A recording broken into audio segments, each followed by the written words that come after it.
Welcome in, people. Live Sunday night, WWC. Getting started. Settled in. Weekend.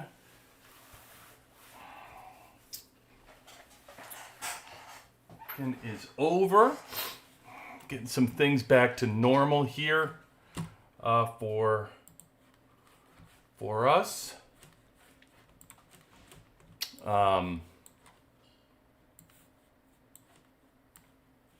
Yeah, back home at okay,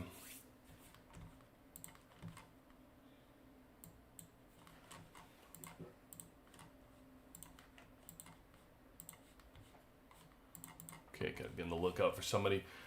Back home at FSX, left GRT, have that experience.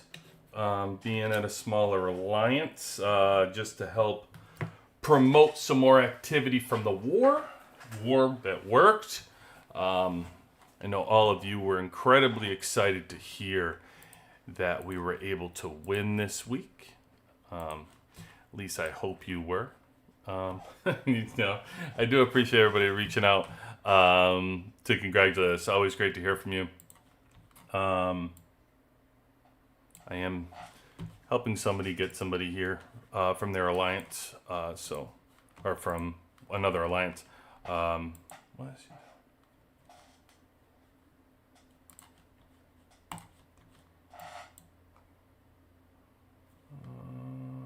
okay.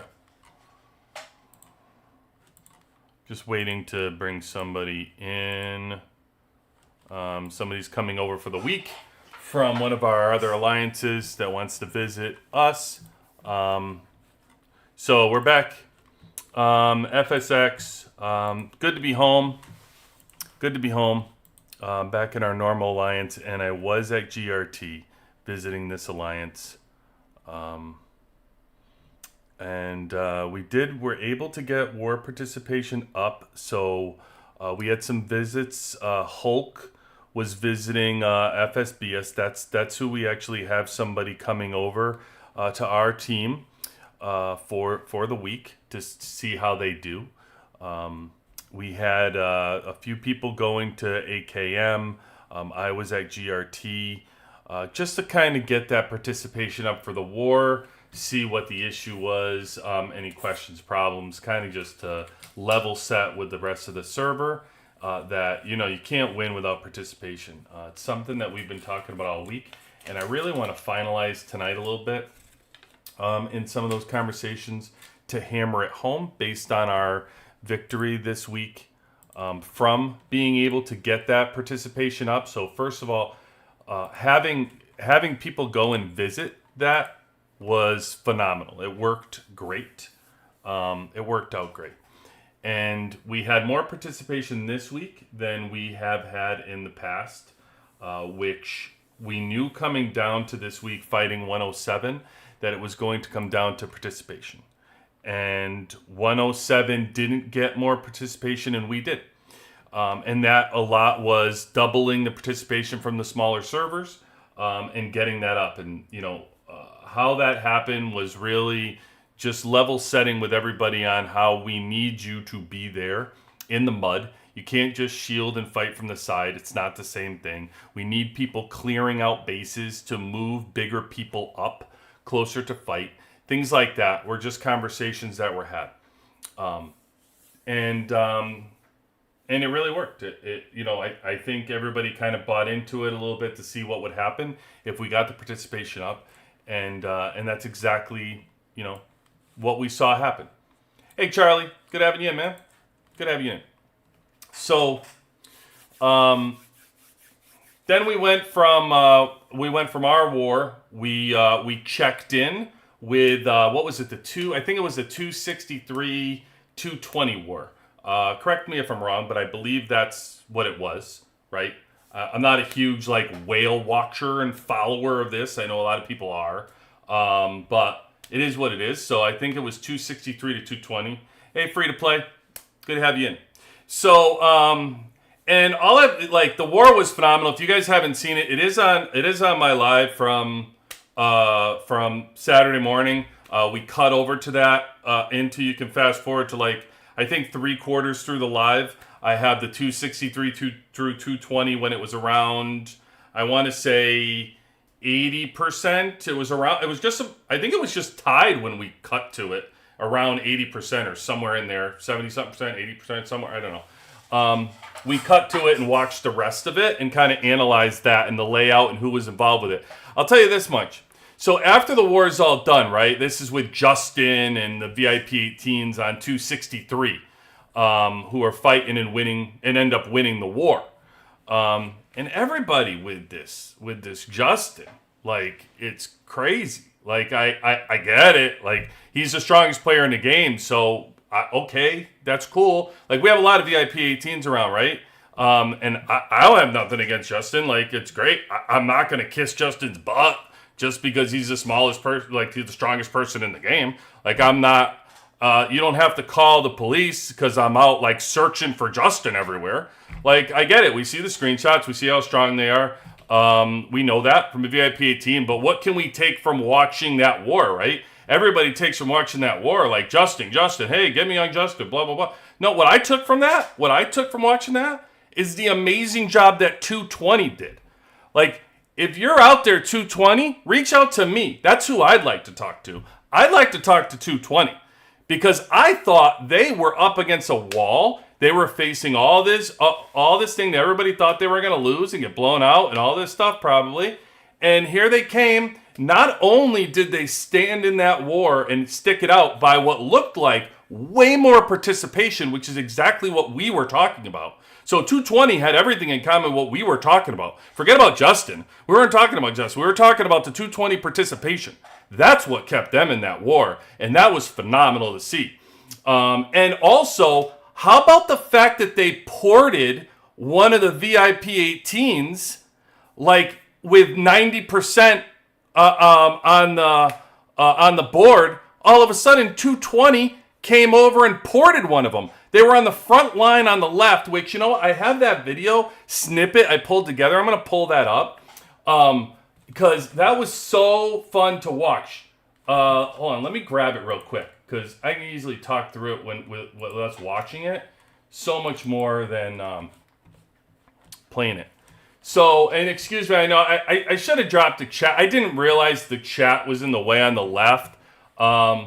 I wish I did because I would have moved. I could have moved our chat around. It made it smaller, but it is what it is. So over here is where Justin was. I was keeping, like, Justin was just, you know, just sending his squads right here, right? And right above him was, I don't know what his name is. It was like War God or whatever his name was. He was another VIP 18 right above him. I just don't have oh, there it is. War Fan. So his name's Worf. Yeah, this will cut out and come back. I paused it and came back. So yeah, War Fan is his name, right? So this guy's right above Justin right here. And he had, like, only a little bit of power left on his base, right? So here it is, like, 220 just fell behind by 6%. And what was the coolest thing that I saw was Warfan gets ported. Like, 220 is all over their butt in this action. So really, from what I gathered from this, not was like, oh my God, look at the strongest player in the game. It was 220 paying attention and porting these people at an incredibly important part of the war, trying to win. So what it did was, it actually made him, Worf in the VIP 18, who set up perfectly right next to this capital, what it made him do was reposition himself. And when he had it, you stopped seeing some of some of his lines here where they were coming in. He was sending his squads. All of a sudden, I couldn't see his squads anymore. I relocate him a few minutes down the line, and he's like 4 or 5 rows deep. He's 4 or 5 rows deep sending his squads. Now, like, guys, that's so freaking cool, because when you think about it, if you're right next, think about how short of a line it is to send it from, like, one place to the other. This was when I was scanning around looking for him, because I couldn't find him anywhere. We actually went and looked all the way around just one trip to see if we could find him, and we couldn't find him right after he got ported, because it was so important. And then we actually do locate him. But think about how far it is when you're right next to the Capitol. There's a reason why everybody sets up there, because it's the shortest point between A and B, right? You just go boom, boom, and it's so important to get to that Capitol so fast. So if I can move you 1 back, 2 back, 3 back, 4 back, and when you're this packed in, it's not easy in the last minute to just find a spot and participate. Those are enormous seconds that go by that you don't have a VIP 18 hitting that Capitol. So it was an enormous play to me, and it might not have won them the war, but to me it was more a point that people could take away from it than, hey, wow, look at Justin. Wow, look at Justin. That wasn't what you could take away from this. To me, if you wanted to really take away from this, whether you are a low spender or you're mid spender, whatever you are, you're on an early server, and there it was right here. If I can go back, it was right here he was. So he's right here. So now he was right next to the Capitol. He's right next to Justin right up here.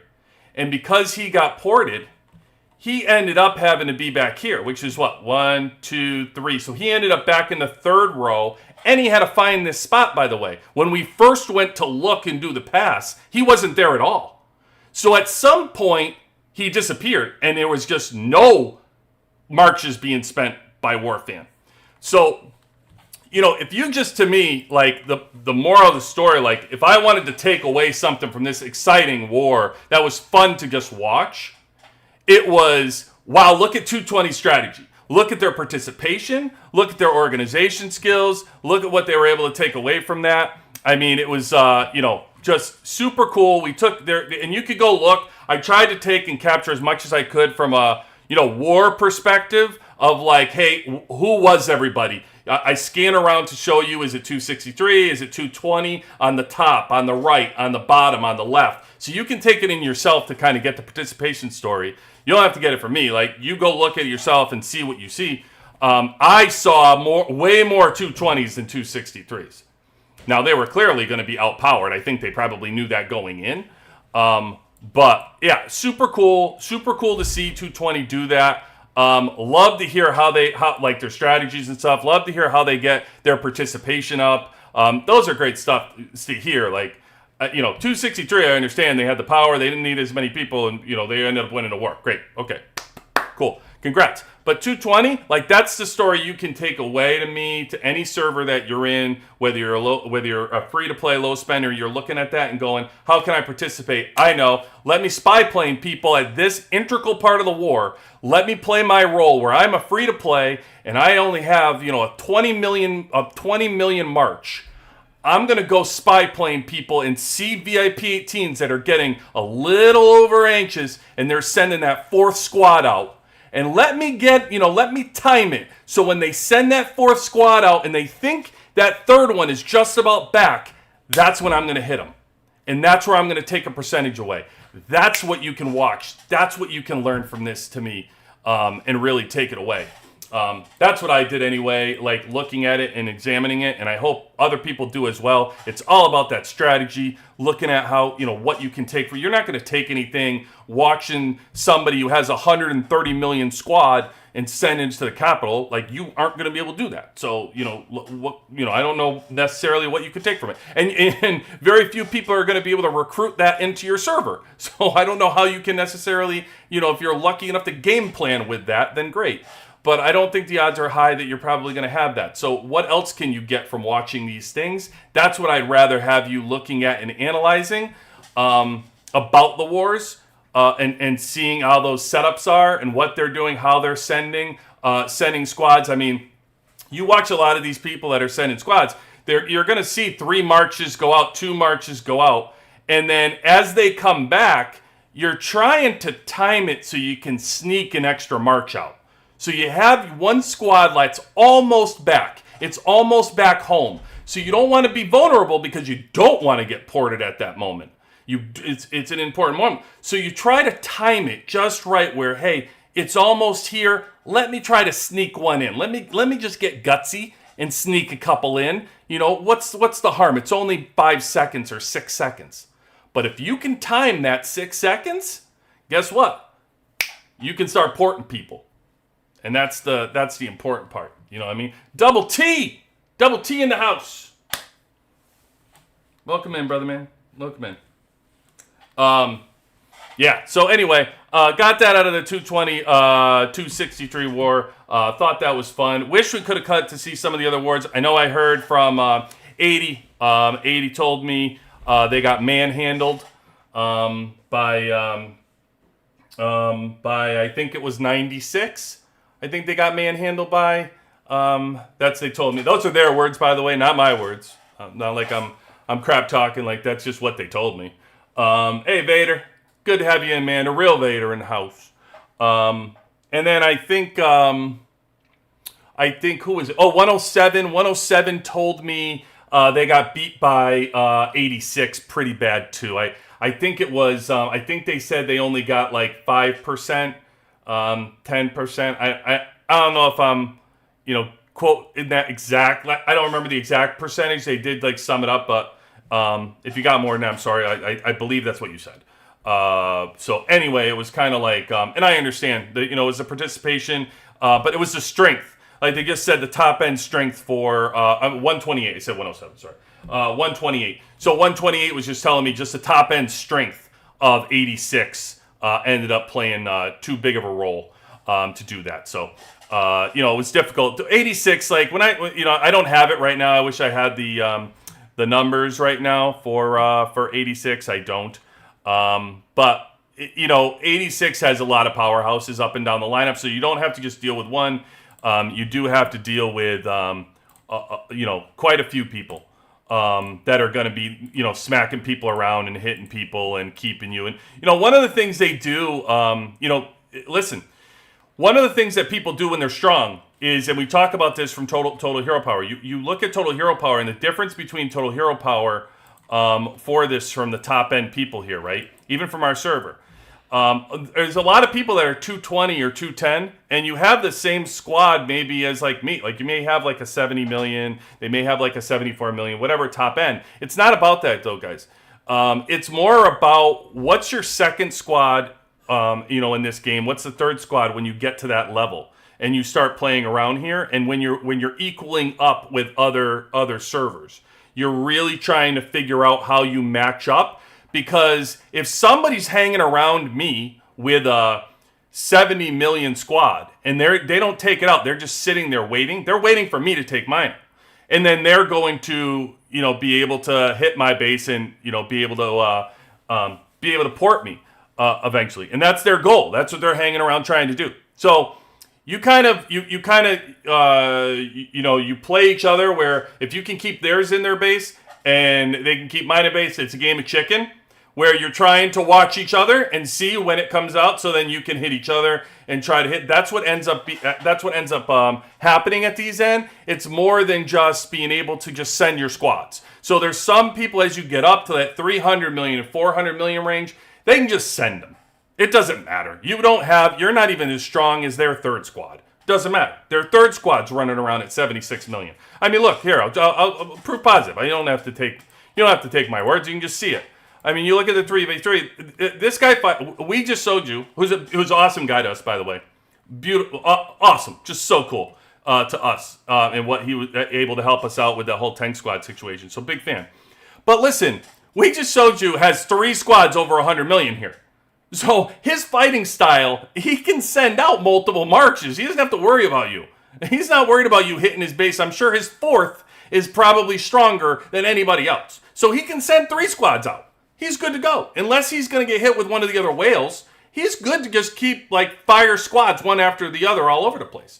It's just a different game. It's a different strategy once you get up there, as opposed to only having one team. And that's when I say what you're building, not that you're there, right? But you will be. They say we're going to play this game for 10 years. So when you're building, you have to be building on a strategy. You have to be building on your way up on what are you strategizing to do to get to your place. And so the strategy that I impart to you when people are asking is build that first squad out, right? Build that first squad out That's what we're doing. We're spending all of our time into one squad. Just build that one squad. That's all I want you to do. One squad, one squad, one squad. Then once we finish building all the gear on one squad, then we can go to our second. We're doing all of our exclusives, then we're going to go to our second, right? Like, I mean, you can do, like, when I say exclusive, I mean, well, you do all your exclusives to 30 on one team, right? You're not worried about spreading 30 around. You're just focusing on one team. Don't overcomplicate it. You're just worrying about one team to do that. The 20s, as people have said, like, I like spreading the 20s around, like getting to level 20 on your first squad. I like then doing level 20 on your second squad because it takes so much to go from 20 to 30. 20 to 30 takes you 1,750. Well, going from 1 to 20 takes you 1,000. So you can really do, for the price that you're going to go from 20 to 30, you can do 2 heroes to 20 on another squad. So I'd actually rather see you move your second squad at least up to 20, not to 30, just to 20. And by that you mean 1 to 20, you're going to get 1 million boost. And by the way, if T10s were such a hurry for you to get to that you had to get that 1 million boost, well, that's what the exclusive is going to give you. So the exclusive here is going to give you that hero boost of 1 million. The 20 to 30 is only going to give you 500,000. So I'd rather see you, before you start pushing, don't even worry about the third team. Your third squad, let it sit. Don't worry about it. You are not using it. We went over this, right? Unless you're really spending, you're not using that third squad. So no need to really push your exclusives over there when you're focusing on that first and second squad. We're building 2 squads. That's going to be our goal in the long run, is going to be 2 squads, all right? Come with me with that. What we're going to do, though, is we're going to build that out, and you're going to always have your a gorilla, and who knows, this overlord as we move forward. It could be an eagle that's coming for air. If you see here, for my example, sure, you're not at 76.5. I don't expect you to be. Understood. Whatever. So, but watch what happens. If you build it out, this is what your net goal is going to be and what I'm hoping to show you. So right now, the strategy is my missile. The only thing that could beat my missile is tank. Right? So my second team, I want to be able to counter the team that can beat my first team. Okay? Got it? So you want to build the team that counters the team that can beat your first team. So that way, if somebody comes along and can beat my missile, what I want to be able to do is throw my gorilla on my air and turn my air from 66 million.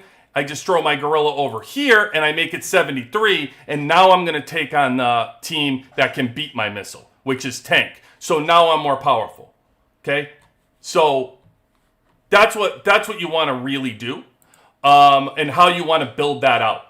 Okay? So that's when I focus you, and I'm training for a lot of stuff. That's what I'm really focusing on, is build that first team. That's all that matters. Don't build them both equally at the same time. You don't want equal right now. You want to focus on building that one squad to be a powerhouse.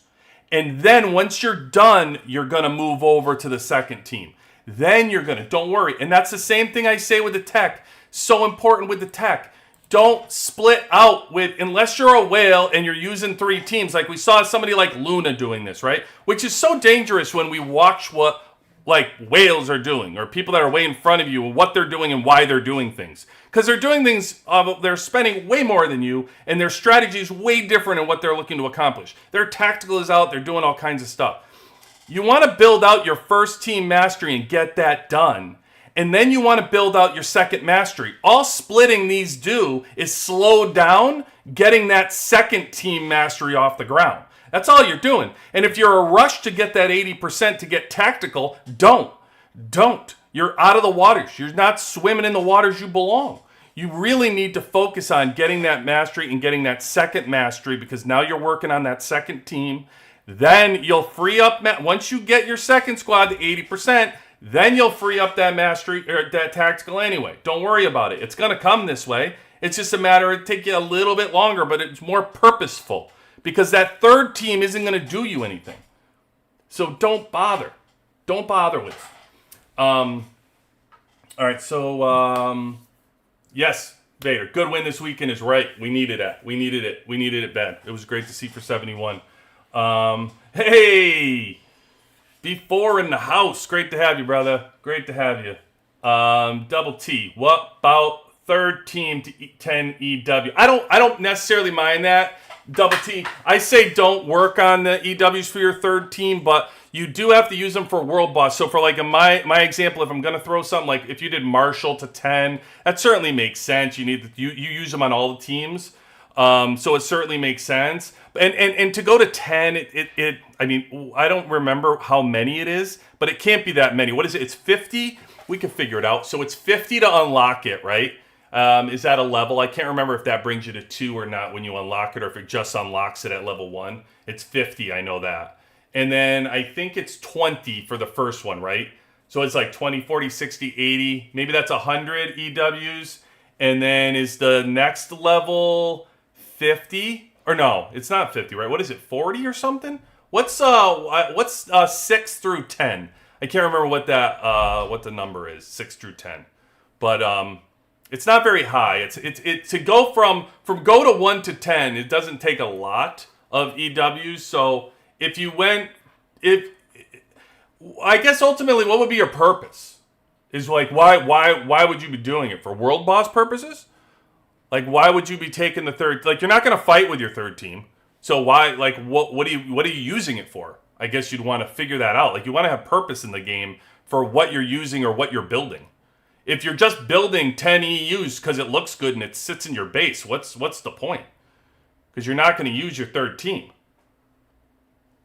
So I don't know. I guess I have to figure that out. Like I said, if it was purposeful and you talked to me about purpose in the conversation, then sure, maybe I could see that and I'd be like, yeah, but it's 40. Yeah. Again though, what's your purpose though? Double T.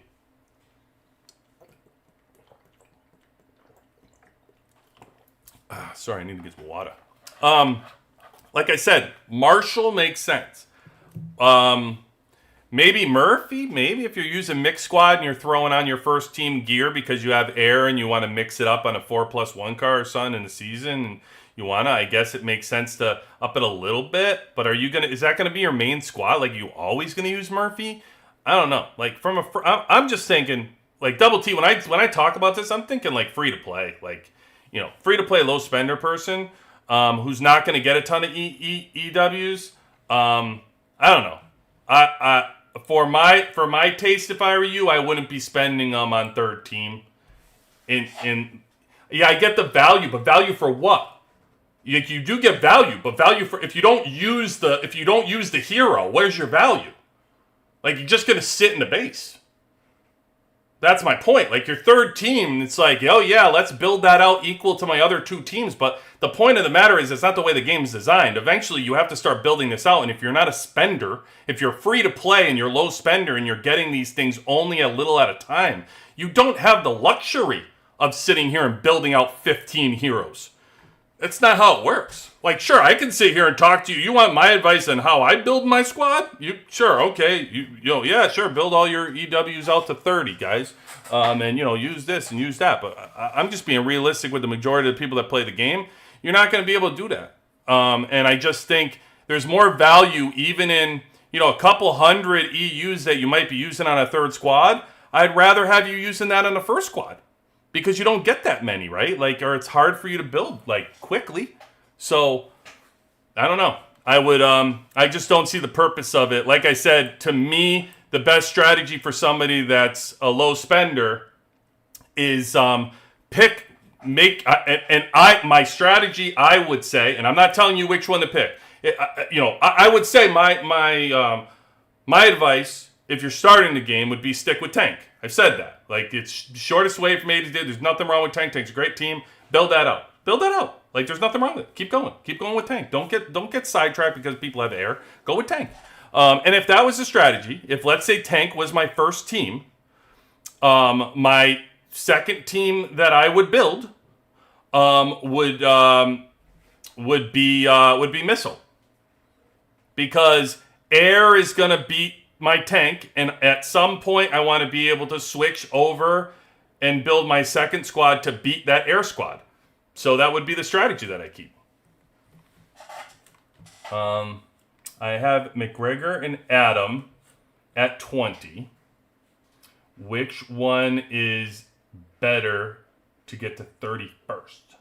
I was thinking to upgrade Adam to 30. Yes. So Adam has, I totally agree with that. From an if you're talking about an exclusive skill perspective, I say Adam over McGregor. McGregor's your tank. McGregor does better with your gear and stuff. He's such a tank to absorb damage. But those counter skills are phenomenal, which is why you see a lot of people. And I think actually there's a couple in here which I can show you. Is it we? Is it? Oops. We show? Yeah. So if you look here, the strategy to speak to that, Adam's in the back row, right? So he has Tesla. By the way, he switched this. He had Swift he was trying up here, so he's just moving people around. He also had I think did he have Scarlet up front or in the back? I can't remember what he was doing, Scarlet. But Adam, I see Adam all the time. A lot of people with Swift using the damage dealer with Swift in the front because they want to keep Adam up, and they put Adam in the back for the counter. And so yeah, I would say based on the exclusive, without a doubt, Charlie. Yes. But I hope you're asking me 20 to 30. I hope you're saying, yeah, you have McGregor and Adam at 20. Good. Okay, you're doing it perfect. Yeah, you should be upgrading everybody to 20 even, and then be pushing to 30. And none of this 21, 23, 22, I got this one all over. Don't do that. There's no need for that. You just want to leave them at 20 and then push whoever you want up to 30, and just leave them at 20. That's the best strategy to be able to do that. But yeah, that's how I would look at the teams, guys. I would really be, you got to develop and come up with a decision. You have to have a game plan in this game on what you're doing. Every move is worth money. And down the line, it's going to cost you. It's going to cost you money at some point if you're a low spender. It's going to cost you money. And by the way, it's going to cost you money if you're free to play. Okay, I understand it's not costing you like your money, but it's costing you game money. Game value is what it's costing you. Because by not doing things in the right place, by not using your ore correctly, or not using your exclusives correctly, or things like that, that's money. That's money. You're using things incorrectly, which is costing you value, is what it's doing. So don't just think that, you can just throw things around. Come up with a game plan. Have a game plan with how you're going to spend stuff, where you're going to upgrade things, and how you're going to use them. That's all. And then just stick to your game plan, by the way. Don't switch. I heard somebody say they wanted to switch. It was like, hey, I'm going to switch to missile. They were like air right now. 6 days, 650. Like, oh, I'm going to switch to missile now to my number one. God, it's too late. I cannot tell you how many things you need to upgrade and how long it's going to take at this point. If you've been sitting there for 400 days shading towards your number one team, and then you're just like willy-nilly a low spender and you're going to switch, that's wild. That's wild. That's going to take you so long. I don't know what you think in your head it's actually going to take you, but I can tell you multiply it by 2, whatever you're thinking, because that's how long it's probably going to take you. I mean, the skills, the exclusive weapons, sure, you can throw your gear over. What about your chips? There's just so many things that you do building out that first squad. You just have to make a decision and stick with it. Otherwise, you cost yourself a lot of valuable time. Just trust me. It's just sit down and figure out your identity in this game on what you want to do. You're going to play this game for a long, long, long time. So just think about what you want your team to look like, what team you like. It's your teams, so think about which team you like. Like, you know what I mean? And go for that. Like, I mean, it doesn't necessarily, they're all valuable teams, but after that tank loss, I switched to air for PvP, then tank for PvE. Missiles are an afterthought, leftover material. Exactly. Double T. So even then, though, like, so I don't understand how you're building your squads. Like, you're saying you have air as your number one squad when you're PvP, and then your number one squad for PvE is tank? I mean, well, first of all, you're a spender to some degree. I think you're a low to mid. I think you are, Double T. But I definitely agree with your sentiment of missiles are an afterthought, and that's fine. especially if you're. I mean, if your air is number one, then it makes no sense to worry about missile. You should have tank as your number two. That makes perfect sense in the strategy. Like exactly the strategy I was just talking about. So Charlie, my first squad is missile. Okay.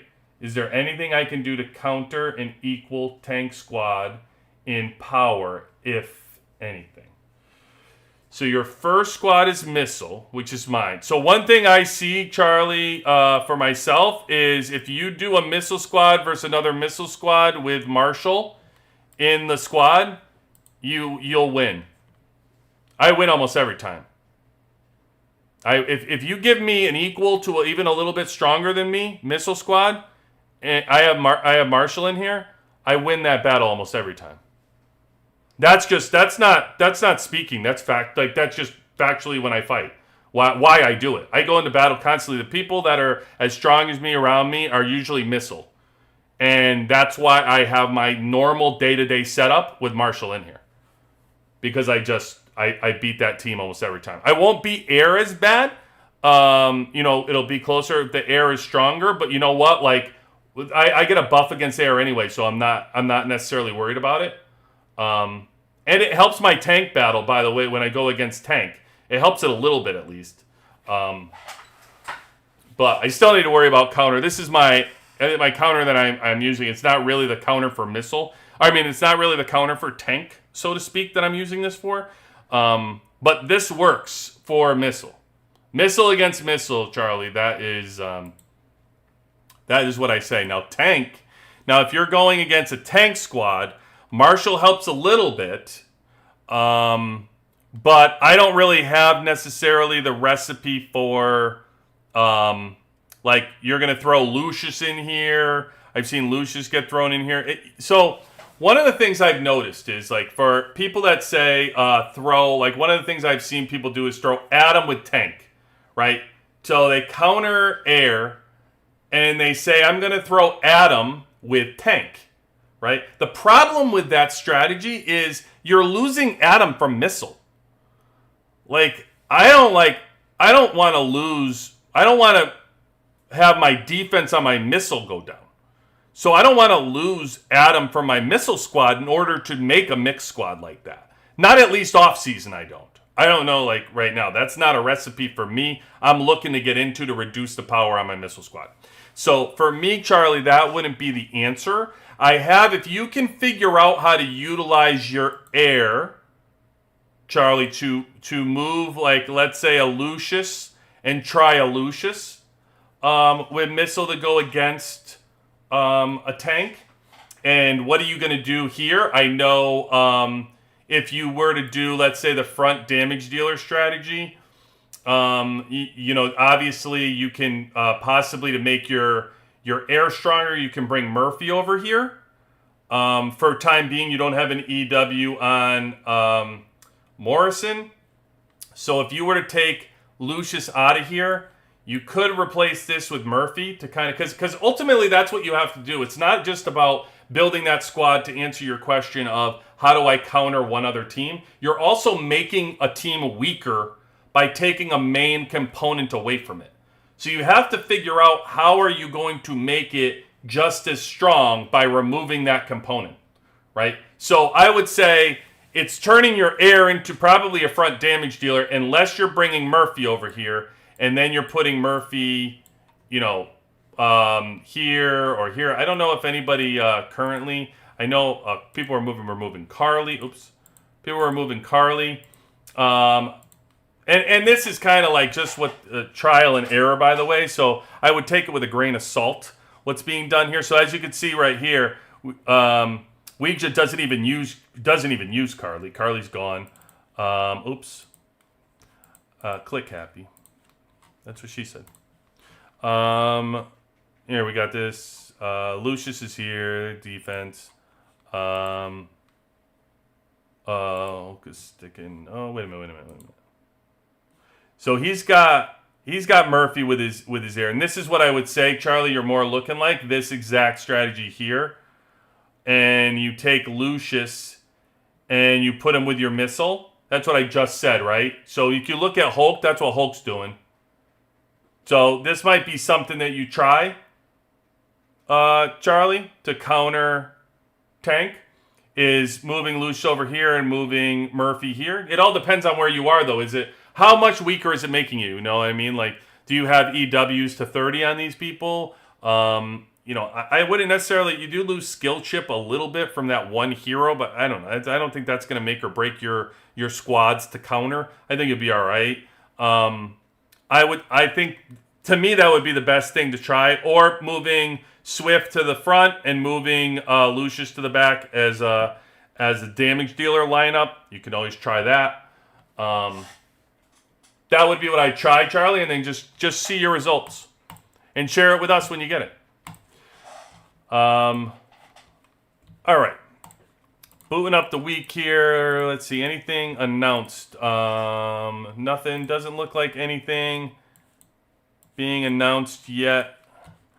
Anything on our calendar? Oh, Moonstone Blessing starts tonight, everybody. Come on. You know how we love the Moonstone. We're a big fan. We're a big fan of the game slapping us in our big fat face with this garbage for spending money. I mean, golly. Just atrocious. Okay, who are we facing? We are facing 105 this week. 105. I don't even know who. I don't know 105. 105 will be new for me. Beyond my watch. Strong at all? Okay. Not the team we're playing, that's for sure. Looks like they're all loaded. They're all loaded into one team. So they're 1v1. They're like, looks like they're copying the LNL route. They're just going their top 10 players on one team. And their server is in that. Their server looks pretty strong. They got a bunch of guys in there. All right, well, that'll be versus this week. And then I did want to share, we got some news on the Season 5 stuff, which, is always exciting to me. So we had some questions answered from our FAQs. Let's take a look at what we got for our answer session. So will there be any changes to daily events in Season 5? So they are getting rid of the Alliance Exercise and Zombie Siege for Season 5. Mixed feelings on that, people, but I think it's probably wise. My mixed feelings are only for rewards. I know free-to-play and low spenders count on those AE Zombie Siege rewards a lot. So if during the season, though, we don't know what they're going to be offering for rewards, like on a daily basis for us, for a team. So if they're going to make up that during the season, then no problem. I think it makes sense, because don't forget, what do I talk about? We better have our speed up for our troops, right? We're going to be fighting a lot. So, buckle in, baby. We're going to be fighting. So I would say it's probably wise to do, because you lose troops in Alliance Exercise, and those low spenders, free to plays that are getting beat by the Zombie Siege. So I guess, no harm, no foul, as long as you're giving everybody their rewards another way. That would make the most sense. But there's enough to keep us busy, hopefully, during the Season 5 that you don't want to have to deal with scheduling it either. So, resistance for Season 5. Yes, there will be resistance for Season 5. So, that's good, because we have our tactic card, right, that we talk about, that's going to lift our resistance. So, don't forget about that. Dial that tactic card in. Your resistance boost tactic card. You're going to want to build that up more this season and keep working on that. They made a huge difference last season, so I'm sure come into play this season too. Alliance Center. So it says no. No. It will be similar to Season 1, right? But not the faction wars from Seasons 2 through 4. So we're on. So it's, again, it keeps reiterating this. I think it's the Season 5 is going to be, you're all in. Like, everybody's out for themselves. Like, it's just one server versus another server, 8 on the same playing field, and you're all against one another. You're not in a faction. You're not on the same team. However, I will tell you this much: if you have 8 servers on the same in the same war zone, If you think you're not going to start talking and making friends, that is a giant mistake. That is a giant mistake to just walk around with 7 enemies on the same server. So they're going to be working on making alliances to some degree, where you have agreements, and you're going to want to do that, just like you do anything else. Season 1 had it. Season 1, you better have had it, or else you were in trouble. You were going to have servers that were going to team up on you. There's plenty of stories for that. So, yeah, I would think that's going to happen. So you're going to have to do that. But there are no alliance centers to protect. Does battle time and alliance peacetime apply all 7 days? So strongholds can be contested every day. And I want to get into this when we're talking about this so everybody kind of refreshes what we were saying with this last one here. So we get in so everybody knows. So strongholds are considered banks. Okay, that was the banks that you're fighting up to 4 hours, right? So that's what that is. So strongholds, the banks, can be contested every day. Now don't forget, it said when you conquer them, there's also 60-hour protection. So although you can attack them every day, once you have one, it will be 60 hours. So I'm sure around the whole server, there will probably be the protection maybe coming up at different times. Okay. While cities are limited to Wednesdays and Saturdays, which are war declaration days. So we know cities are the 1 hours, and we remember declaration days are earlier in the week. So this Wednesday and Saturday are war declaration days. All right. However, strongholds are also affected by the peacetime of the owning alliance. So please pay attention to the stronghold protection time. So if you say you're going to not fight and you have that 7-hour protection time, it covers not only your city, it's also going to cover your bank. That's basically what that is saying. All right? Okay, moving on. Can I attack bases or resource pits in the protected area during Season 5? You can only attack bases or resource pits on Saturday. Resource pits and bases in contaminated land can be attacked anytime during the season. Okay, so they're only, which is interesting that they say on Saturday. I wonder if that just means like our normal ward day, where it's like considered Saturday, so it's Friday reset, and then it's like a normal time where we can fight on Saturdays.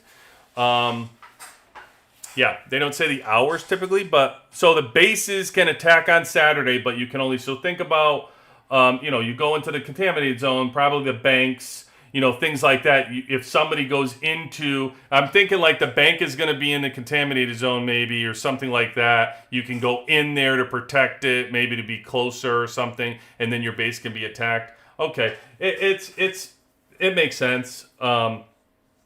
And then I'm surprised though. What surprises me about this, and I remember they did this on, I think it might be Season 3, or no, it was even last season, right? Season 4. So one of the war days, because when it's War Friday night and it's war event, you can attack anybody's base. But on one of the days, like during the week, you can't attack bases, but you can attack whatever you're fighting for. So this is very similar. It's the same exact rules that they've always had in the season, that sounds like to me, because they never let us do it during the week. Unless we just had this last season, where they had the blood moon, and then you can go fight like during that. But that wasn't. That wasn't really fight. Like you didn't have to participate in that. It's not like you can hit any base. You can only have the blood moon. So it sounds like a very similar rule to what we've done in the past as far as hitting bases. Which, by the way, you may not be happy about that. You may not care. Whatever. Listen, you're going to lose enough troops fighting so often to protect this territory.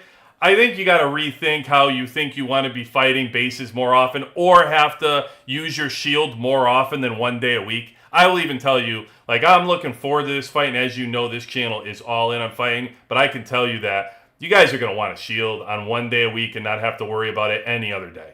You guys are going to be worn out with the fighting that's going to be going on. So I don't think this is a problem. There's no reason to be gung-ho and act tough like you need to fight more than that. You're fine. Is the original chat room still on the original server or shared across all 8 servers? You'll have both the chat room and your seasonal grouping chat room, so communication stays organized. Okay, so you can still talk to just your server, or you can talk to the entire war zone. Okay, no big deal. And then what will the victory criteria be based on? Will it be calculated according to influence points like Season 1? Or will there be some coal, copper, and gold dust indicators obtained by capturing cities as in Season 2 and 4? Victory or defeat mainly depends on the ranking of influence points, but there are also other victory targets. Please stay tuned. Okay, and then I'll tell you, which, by the way, always, what do I point out every time we go over this? My favorite part of this, it's always at the bottom where they basically say, everything I just told you could completely change and none of it mattered. So I do love that. That is my favorite part. But, hey, listen, heads up, thank you very much to the developers, by the way. They have not given us instruction manuals or a lot of details going into the season. This is by far the most information they have ever given us going into the season to stay organized. So thank you so much. Speaking as an R4 for a team, going in, trying to help the entire Alliance understand what's going to be happening in the season, I truly appreciate you allowing me to be able to be knowledgeable enough to help other people. So thank you so much to the game and the developers, and please keep it coming. Please keep it coming, because I'm loving this understanding of Season 5. It's going to be a freaking absolute blast. I love it. I already love it. And yeah, just to refresh everybody, we did talk about it once already, the cities, right? Where the durability, you just have to go out the clock, just have it last a little bit more than 0, and you still win it. And then for the strongholds, the banks, which you're going to want to attack, you have to reach 100% occupancy before the time runs out. So if you can just hold out a little bit of percentage and that time runs out, and you own it, then it sounds like you're going to be able to hold on to it. So yeah. So anyway, that was just a refresher on 2 of those things. So loving it. And I'll copy and share that like I have for Season 5 onto Discord for all of our new rules, so we can kind of keep that collection going of things. Man, the Discord has been absolutely unbelievable. Like, you guys just been incredible. Thank you so much. It's so cool to see everybody helping everybody out from all different levels of the game, hearing experience from free to play and low spenders, and giving different advice. It's just love it. Free to play. What do you need? What do you need drone parts for? You got enough. You got plenty. You'll pay them. You got bounty hunter coming up, my friend. You got all the things you could possibly want right up in here. It's coming right up in here, my man. That's all the drone parts you need, right there. Yo, YSR, what's going on? Good to have you in. I need information for seasons 1 through 4. Hey, hop on to Discord. There are actually plenty of people that are pumping stuff in right now. If you want YSR on our Discord page, we have people that are telling right here. We have season 1, 2, 3, and 4. There's conversation. So not only is there information being put for the different seasons on there, but if you have a question specific, because that's the thing that always got me, right? Like, you have guides out there or people that are telling stuff and blah, blah, blah, but there's different scenarios and different situations that fit for everybody. So if you have an actual specific question to ask, this at least gives you a question where somebody will be able to help you and answer and specifically for your needs. Not just like a random map that you don't understand and you're like, oh, cool, now I know everything about the season. No, you don't. And so go ahead and ask over there, my friend. You will get everything, anything you need. And if not, then message me and let me know. And if you can't find somebody to answer your question, I'll specifically throw it out to the entire Discord for you to find a specific person. They are there. It's growing. It's like there's already, I think we're almost like 425 people. It's only like we're now like 12 days or 13 or whatever the heck we are now. I'm sorry, 10 weeks. We're going on like our 12th, 11th week, I think. And we're heading towards, we're already marching towards 500, I think. So, absolutely freaking wild. I can't keep up with it. It's mind blowing to me. And it's so cool to be a part of. So, YSR. You're there, I'm there, everybody's there. Yes, sir. All right. Speaking of marching towards it someday in the future, now that I'm on here, okay, vicariously, we will all celebrate at some point me getting to VIP 17. Some point we will do it. Do it together on air, live. We're marching. We're marching. I will get that darn thing at some point. Look at this. I get it 200 points at a time. I only need 2.7 million at 2 points at a time. I'll get there. We'll all see it on the air and know where it came from. Been marching there for a long time, so looking forward to that.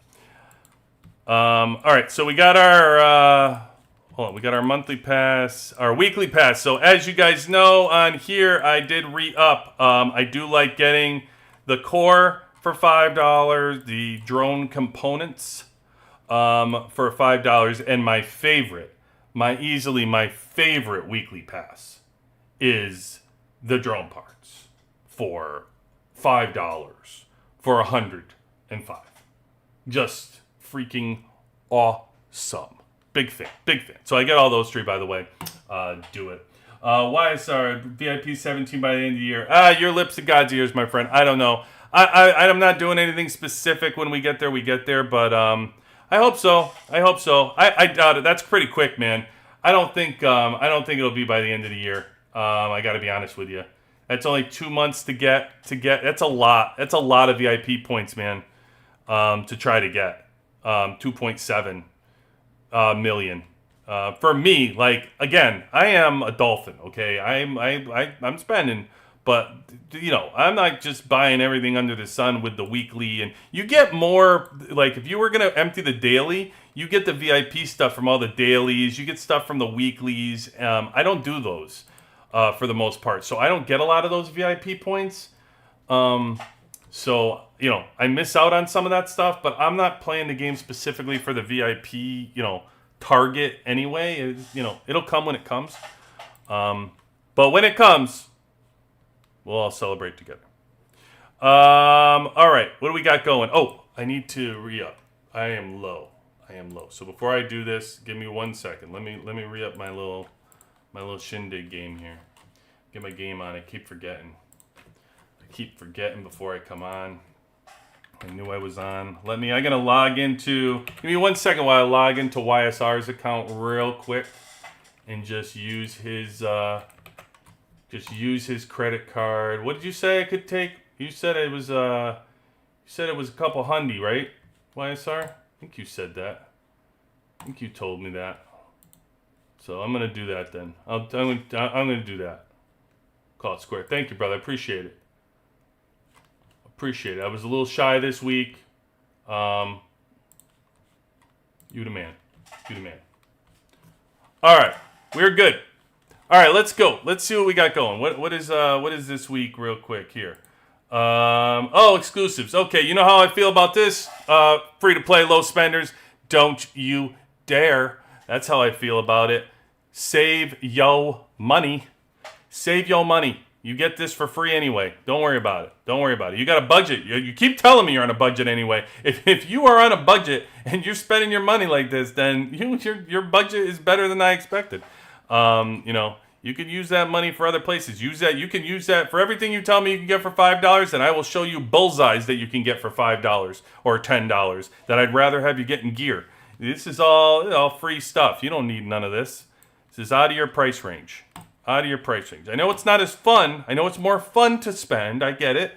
But listen, you're on a budget, then let's be responsible, people.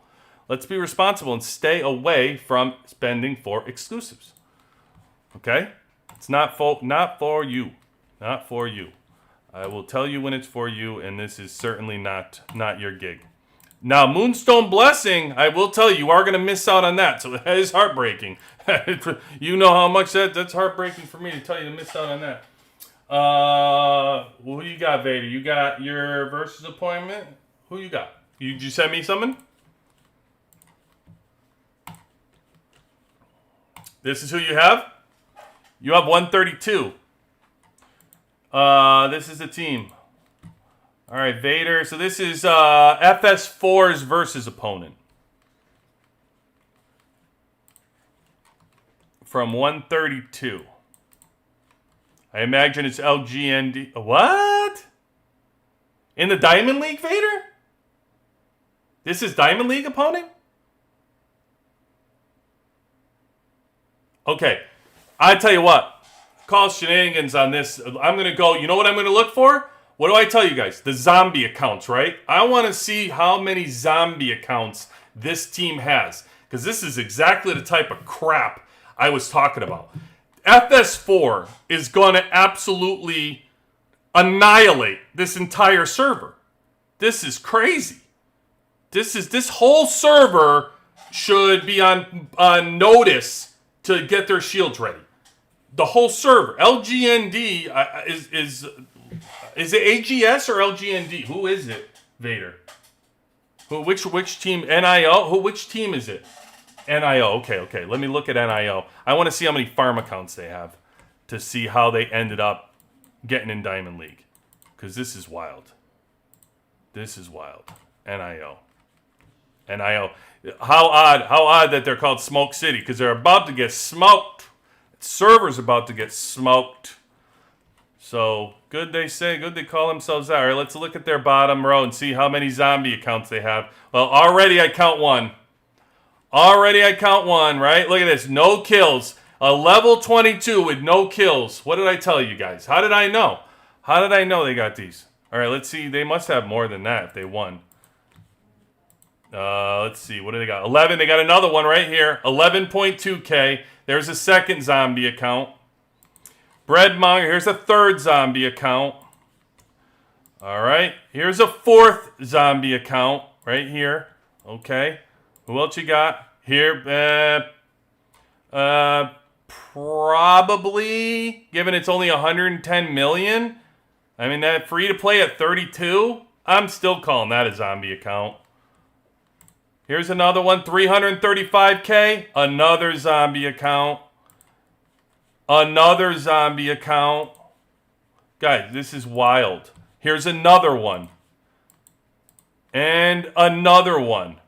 Probably. 1.7. I'm still guessing it is. 28K. That's another one. 197K. That's another one. 2.7K. 86 million. That's another one. Here's another one. Vader, heads up. You guys might lose versus to NIO. Heads up. You might want to tell the team. They have 14 zombie accounts. 14 of them. 14. That's, I mean, come on. What are we doing in this game anymore? I try to tell you guys. You know, I try to make a video. I try to warn you guys. Like, versus is not, it doesn't matter anymore. It's just, I don't care. It's left my mind. Y'all can play versus. It's all within the rules. Do your thing. I'm just not going to worry about it anymore. I don't care. I'm not going to get upset about it. I'm not going to, like, tell the team, hey, break your back, you know, spend money, save up, do this, do that. I don't give a crap. It just, you win, you win. All that's going to happen is the gold league is going to get stuck with a bunch of members, you know, like FSX or somebody that's just going to annihilate these servers. I mean, this server right here is going to get annihilated on Friday. And, you know, they're not doing them any favors. Believe me, I wouldn't want, if I'm this server right here, you're looking at a server that's 400 days in to have 194 be your top. I've been in 3 different servers where I was the strongest person on the server, right there next to a server that was strong. Two servers I was on, I was the strongest one, right, or tied with the strongest person. And I can tell you right here, this is I'm 247 million right now. This person's 194. I'm in server 71. They're way in front of me in the server 132. This server is almost a dead server. This would, in our terms, this is pretty close to a dead server. Like, there's no strength here. People are just migrating all over the place and getting out of here. So I would guess this 130, the last thing I want on this server, here you go. I'll give you an example. This team is 194 million, right? Is the top person. Now there's only 3 bases that are even 194. Okay, let's look at the team that they're playing. Let's go look at the team that they welcomed in, that by having 14 farm accounts and actually beating and beating the teams to get into the Diamond League. Let's go take a look at the team that they're welcoming in. Actually, you know what? I'll just go. I don't need to do that. I don't need to do that. Here. 434 is going to be on that account. Remember, only 3 of them were on 190. Only 3 of them. 434. Hulk is there. I don't know if he's staying this week. He might be coming back, but he's there, 408. King is 344. Okay. Let's go. Lovely Jin is 220. Blackhawk is 219. TGO is 216. Darth Rhett is 198. I mean, these are still 190. Don't forget, the top person in the server would still be behind John Deere at 195, who's the 14th. T-Mass is 190. I mean, FS4, the top people here, the strongest, like, that server is just annihilate. Now, here's the funny part, is everything I just showed you that should determine, like, what we think of as versus and kill day, which is worth the most points, none of that might matter, because that team's strategy is to beat FS4 before they even get to kill day. Their strategy is to win and then shield up and never fight, never have to fight them. They're not trying to fight them. They're trying to win before with their 14 farm accounts. So, and by the way, they may do it. So Vader, I'm going to have an update on where you are in versus this week, because that team might beat you. As sad as this game has gotten with versus, that team may actually beat you. To the point, I would tell our team to not even try. I would tell our team to just stop the nonsense. Don't even try it. It's not going to happen. So what the heck do you do against a farmer? You don't. You don't, Charlie. You don't go against a farmer. Like, if they want to farm and do what they just did, do you really want to create 14 farm accounts to compete in versus? Do you really want to go through the trouble? Like, I get it. It's allowed. I'm not crying about it. Like, do what you want if you want to do it. I'm just being real with you. That's what you need to do to win. You got to create 14 farm accounts. Like, who really, you want those rewards that bad? You really want these rewards that bad? What are we fighting for? What are we creating? 14. What are we creating 14 farm accounts for here? So let's see. If you're in the, let's say like, you got to get to the diamond tier, right? Okay, you're in the diamond tier, and then you finish. Don't forget, they're going to be just fine with this. Like, you'll be able to hang around maybe in here 4 through 10, right? So you'll probably be in here. That's ranking. Hold on. So tier. You want your tier rewards. Your weekly tier. So if you get defeated, you're gonna lose 200 valor. That's it. You're just gonna lose 200 valor. So, even if you're here, you're gonna lose 200 valor. It doesn't matter what you do. You're only 200 valor difference to not have it. Your league rewards. So let's say you're in here, if you're, not finishing number 1, for your alliance. Let's go to Diamond and look at rewards for members for the alliance, where you get ranked in here. So, you can be in here and still, let's say you're decent. Let's say you're going to be decent alliance. You're going to be around here maybe. You're going to get 2.5 and they're getting 2.9. So they're getting 400 more than you. Even if if you're 4 through 16, it could be down here. Maybe you're getting 700 more for the people. The majority of your alliance is in here, 2.6, 600 difference for the majority of your alliance. I mean, really, like, I don't know. Again, the amount of work that goes into that to create 14 zombie accounts, to have to uphold, you got to sit there and play the game over again just to build those accounts to get all that. It's not for me, I'll tell you that much. If you can recruit people that are into that, then God bless you. Go for it. But I'm not going to be me. I'll just tell you to peace out and go to the Gold League, and I'll live there and be all right. But Charlie, yeah, they're 100% tough to look at, man. It's a reality of this game, though, of where we are. And all of you that are in newer servers, you're all going to face this as you come up. You're all going to end up in the same spot. You know what I mean? So, so wild. That server is 194 million. I mean, like, the server that I was in, it was me and maybe, like, one other person that was in the top. Even at that level, I was probably close to 200 million. I know I was close to 200 million in the second server I went to. The third server I went to, I was probably 208 million. And at that point, there were, I think, 2 people. One was probably 300 million, and the second one was probably like 250 million. And then I was like 208, something like that. So you're looking at that person's 194 at this level. That's just it's a weak server. It's a weak server. All right, what's we got? Welcome in, Aman. Welcome in for all the efforts. You are welcome, sir. You're welcome. Just doing my share to give back. Thanks for being in. Vader, we have the big green guy over in FS4. Yeah, you have him over there in FS4, Vader, but he's not going to be able to help you beat that team with 14 farm accounts. I'm telling you, we lose with those farm accounts. It doesn't matter. It's wasting Hulk's legitimate points that he puts up. He puts up legitimate points. So I would be 8 in THP in that server. Oh, you would? Vader, you would be 8? Oh, who's coming in? Who's this? Look at this. 88. Oh, my boy. I miss you guys. Shout out as always to EYS and the lovely people of 88. Shout out to you.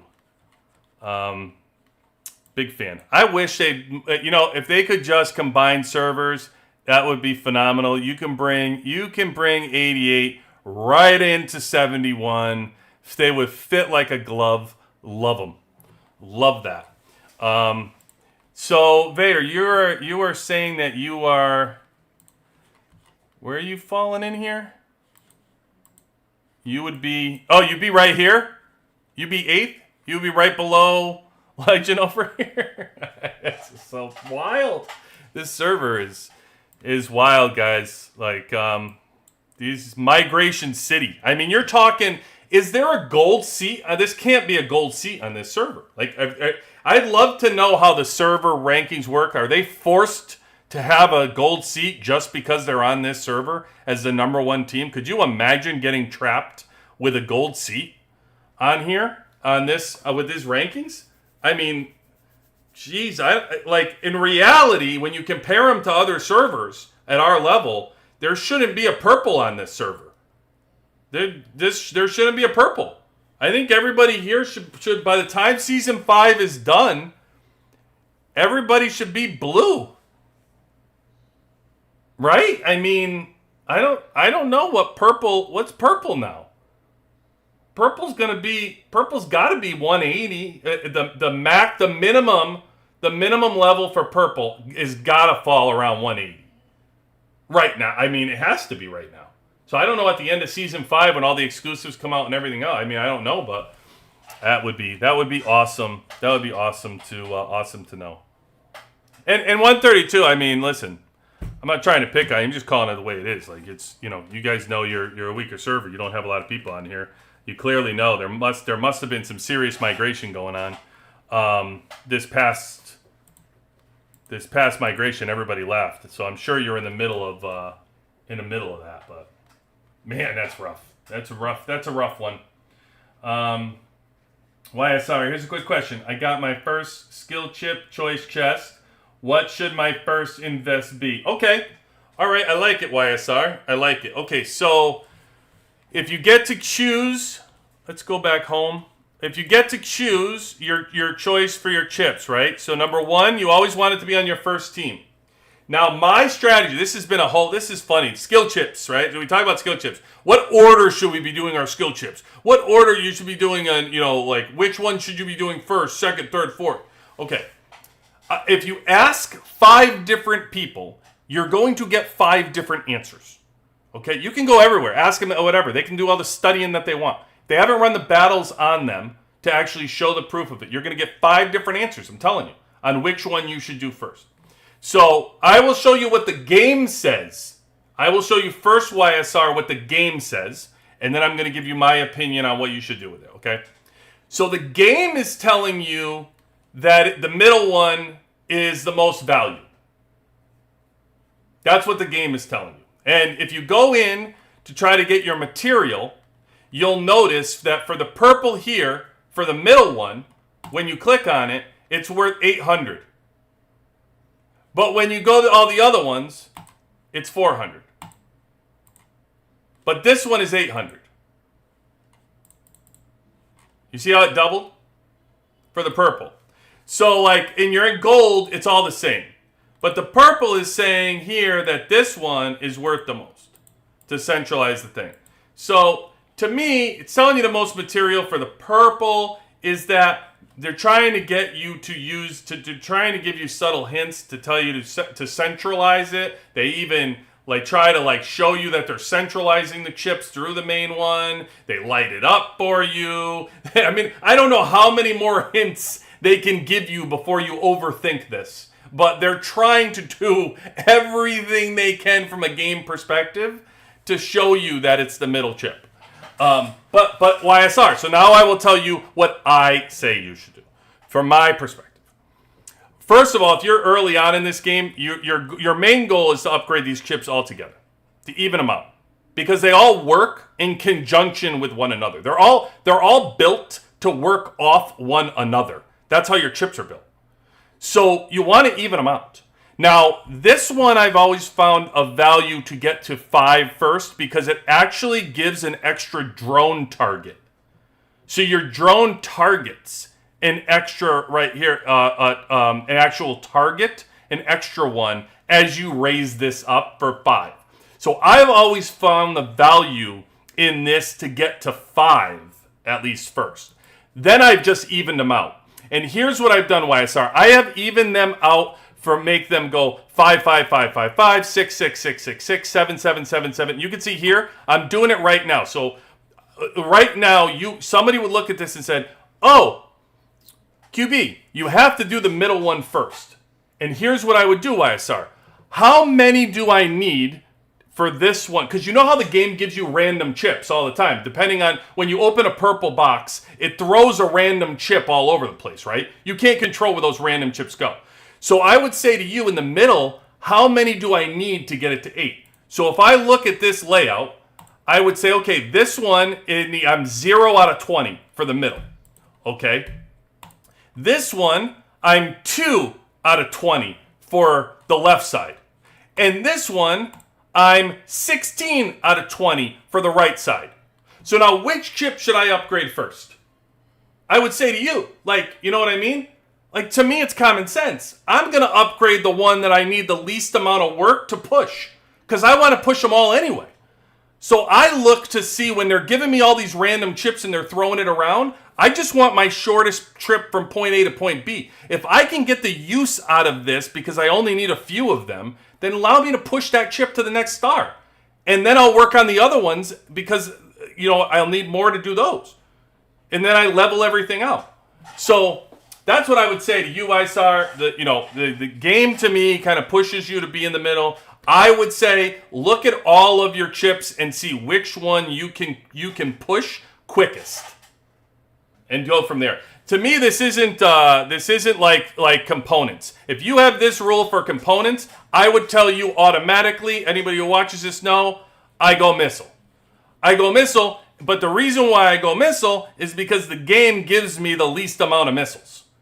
The game gives me the least amount in this category by far. So I need to take advantage anytime I can select it. For skill chips, the game's giving you, it's like random. There is no like, oh, they never give me this one or they never give me that one. They're always throwing me the different ones.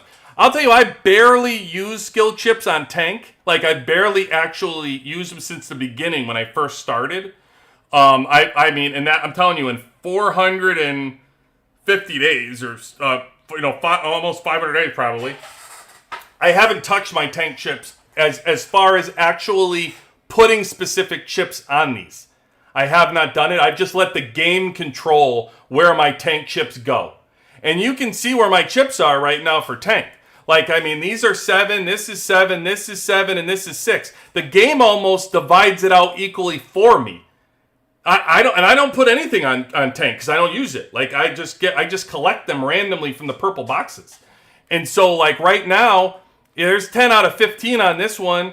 There's 0 out of 20. This one I just upgraded not that long ago. Again, the game did it for, for the boxes, the extra ones that they give for free. This one's 12 out of 20, so it really is pushing. I'll say it's probably pushing this one the most, I would say. 3 out of 20. So if you ask me what the game is giving me the most of for free, tank as an option, I would tell you that the game is giving me these the most on this side. The Memory Ultra Fission. The game gives you those the most. So, I don't know. If that helps you out, like to, pick one of the other three or pick the middle or however you want to do it, from a strategy perspective, that's what I would say. I like this one up to 5, but if you're after 5 stars already or you're already 5 and you're going up, I like to do them evenly, and and by the way, I know people have their preference. So I like to do this one, I like to do that one, and whatever. Okay, that's great. Like we do in the sandbox, prove it. Like which one does more, then prove it to me. Like show me, like you're using which one for whatever. Oh, I like to do this one. I always like this one. I need to make 9 stars first, and I leave all the other ones at 5 star. Why? Like what? So you're telling me the other ones don't do anything? The other ones don't do anything. You have to do this specific one. I don't see it. I just don't see the value of not raising them together. They all provide value. And, and as much as I've researched and looked and documented and looked at like whichever one I've looked, believe me, I've looked at the different materials as far as what it is. And everybody comes to the same damn conclusion, that they're all supposed to be built together at the end. Like somebody will tell you, oh, make this one 7, and then I would bring them all up to 7. All right, so you're going to end up at 7 anyway. Does it really make that big a deal that you're 7 on one and 5 on the other? You have to skip 6? Like, is it that big a deal? I don't know. I don't see it. Nobody's showing me it from proof. And by the way, I will do this in the sandbox. So one thing I've noticed that I can do in the sandbox is when you put these chips on, one thing I can do is you can take this chip right off. So I can actually fight with only one chip at a time and tell you which one does the most damage. I plan on doing all of that for chips. I plan on showing that out and doing that like I do everything else in the sandbox.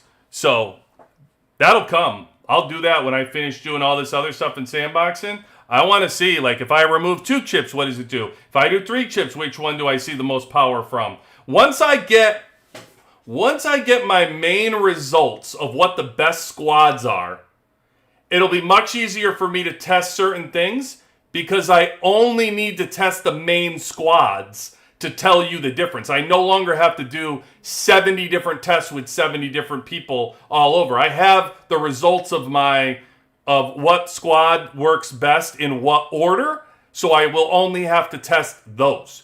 And so I'll test kind of like with 1 removed or 2 removed.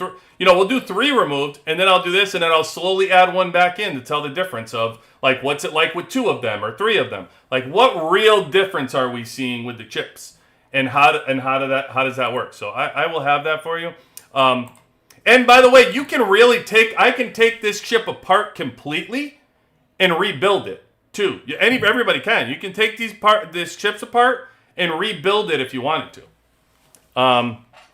Like all you need to do is do a chip reset, pick your chip, and then reset the chip, and then you just add them all back in. So like I'm here. What did I remove? Why am I messing with my tank? Who's messing with my tank? Or my missile. Leave my missile alone. Let's go to tank. So if you do here, and I'm going to reset this chip, and I want to reset this one. Hold on.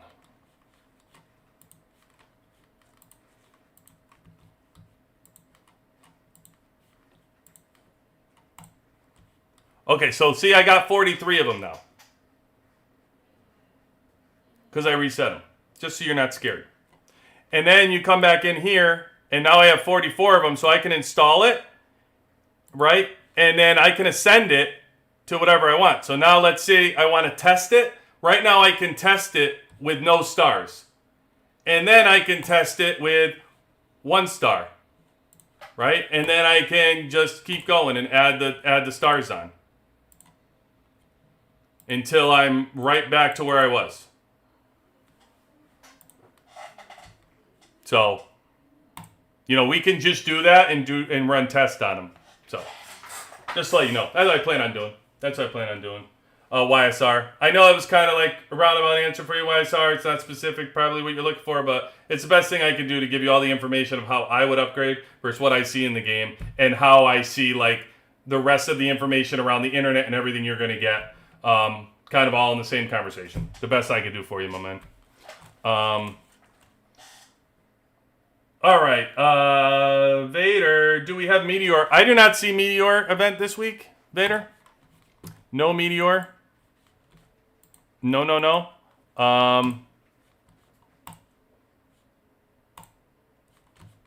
Let's see. Winter Storm, Canyon Storm. Oh, yeah. Meteor. Yep. Right here. It's coming. It's coming, Vader. Don't forget, everybody. Those that are around. You get your war base. Install your war base. You can see everything that's coming from a war perspective. I don't know. I mean, we get into this, right? How many people really like Meteorite? It's fighting and all, but like, I guess not from the strong people. I really would like to know from like free to play, like low spender. Like, do you really like Meteorite? I mean, I just see y'all getting murdered. Like, you just get mangled out there. And the game just kind of forces you into an uncomfortable place where you have to use advanced teleporters to survive. And I don't know. It just seems, I don't know. I don't like to complain about like fighting things, but when it comes to Meteorite, the majority of this game is free to play and low spender, and it doesn't seem like it's really fun or like for wars. I can tell you what to do with a free-to-play low spender. We talked about this early on, right? I don't want to go in this game for participation. You have a role to play. People have things to do. Clear the bases out. Move people around. Look for people to spy. And do. That's not happening in Meteorite. That's not what the goal of it is. The goal is to kind of just have you hang out and collect things while other people can come from behind and port you. And collect and then just completely like strip you of all the work you've done over the last 20 minutes. We're just going to take everything from you. And that's what the game tells you to do. The game tells me, go find the people with a load of stuff, take it from them, and it'll benefit you and your alliance. That's what the game tells me. So, it's not my fault. I know I'm stronger than you, but that's what the game's telling me to do. The game doesn't tell me. The game gives me no perk whatsoever to go say, hey, go over there and hit the VIP 18 and try to take theirs that you're not going to be able to take. They give me no credit for that. It doesn't give me any benefit for that. So it tells me, go find somebody who has a bunch of crap, take it from them, and then, benefit your alliance. And I don't know that plays out great for free-to-play low spenders. Okay, Double T, I like this. I like this conversation. I think it's really helpful for people. When you say sit on the outside, right, do you mean, sit on the edges. Do you mean sit on the actual edges in the dirt? Or can they just, can you stay, shielded on the outside and still do it and collect? Do you have to be in the dirt to do it? I've never been, any other place other than the dirt. Oh, you can. So you can still collect from the outside and shield. Oh, Vader, 100% you do it for the honor points. Listen, there's nothing wrong with you doing it or me doing it, anybody doing it. That's what the game sets up. I'm just honestly talking about it from I just don't think it's great from a low to play, a free to play, a low spender, free to play. I just don't think it's fun for them. But hold on, Double T may change my opinion on this because maybe just not enough people are doing this correctly, and people need to change the way they're playing Meteorite. You can't attack and occupy or. Okay. Just collect big crystals with shield on. All right, I love this. I love this. All right, it's like Capital then most people are doing. Okay, so, oh, no, yeah, YSR. For those that don't have Meteorite, yes. So I will actually show you this week. I'll see if I can come on live and show you the Meteorite. I'm sure we've had it out there before, but it's just the Capital War. It's in the same mud. And they just put all these like crystals and things that you can collect. And as you collect them, you get personal honor points and value for them up to a certain amount, like it's whatever it is, 100K, whatever, a million. You get all these treasure chests similar to Capital War. And then it adds all the ones up from your entire team. And then there's a team bonus that you're also given for rewards. So your team gets bonuses, and then the people within them can get honor points. And there's 2 different times that they do Meteorite. It's at reset, and then I think it's at like it's at around like 12 server time, around 12 o'clock server time, 12:30 server time, somewhere in there. It does a second one, and you can use both of them to get to your personal points. So if you collect your points on one of them and you only get like half of the personal rewards, you can always go there for the second Meteorite and collect the second part of your personal reward points to get it for you. And then each one, though, is not a team combined. So each one has its own points for your combined team. So they give out rewards to your team and at the server time, and then they give another one out at the other time. So that's great to know. Bailey, oh, we love having Bailey in. Good to see you, Bailey. Thanks, Huckleberry. I appreciate that too. With that information and shield on. So my advices are like totally changes now for people. I'm very excited about this for Meteorite because I felt bad for people. I no longer feel bad for you. Like, you just need to know how to play the game. So, if you're free to play in low spender, stop going in the freaking mud. Stop. Stop acting like a tough guy. That's not the place for you. Just go on the outside. Shield and collect from the outside. Nobody can bother you. You just shield, you collect. You're not going to lose troops. You're not going to use advanced teleporter. You're not going to do it. It's a perfect spot.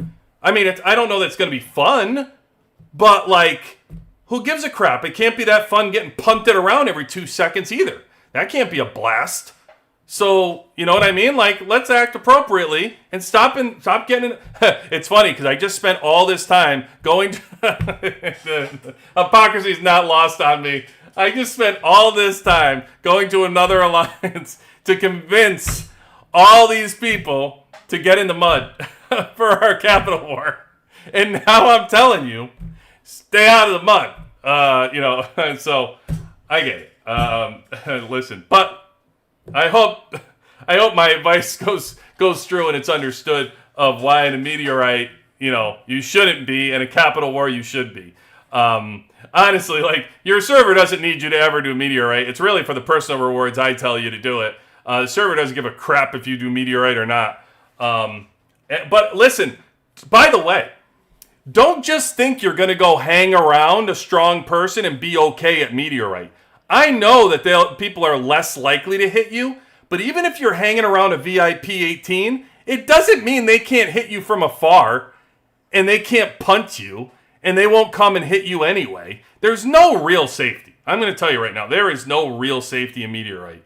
I'm usually reacting to looking at my alliance getting hit, and I'm porting over to try to help because you're hitting my alliance. I'm trying to hit them, and I do that, and I use like 30 freaking teleporters to do it. Incredibly expensive for me to try to defend everybody. It sucks. So I'm going to tell them now, FXX better be ready, because your advice now, you better be on the outside. Don't get into the mud. I don't want you in the mud. I don't want you in the mud anymore. Shield and collect. Shield and collect. Stay in a safe spot. I'm telling you, these shielders should be fighting over one. I don't see enough people on the outside. I mean, I see some people there, but I don't see enough of them.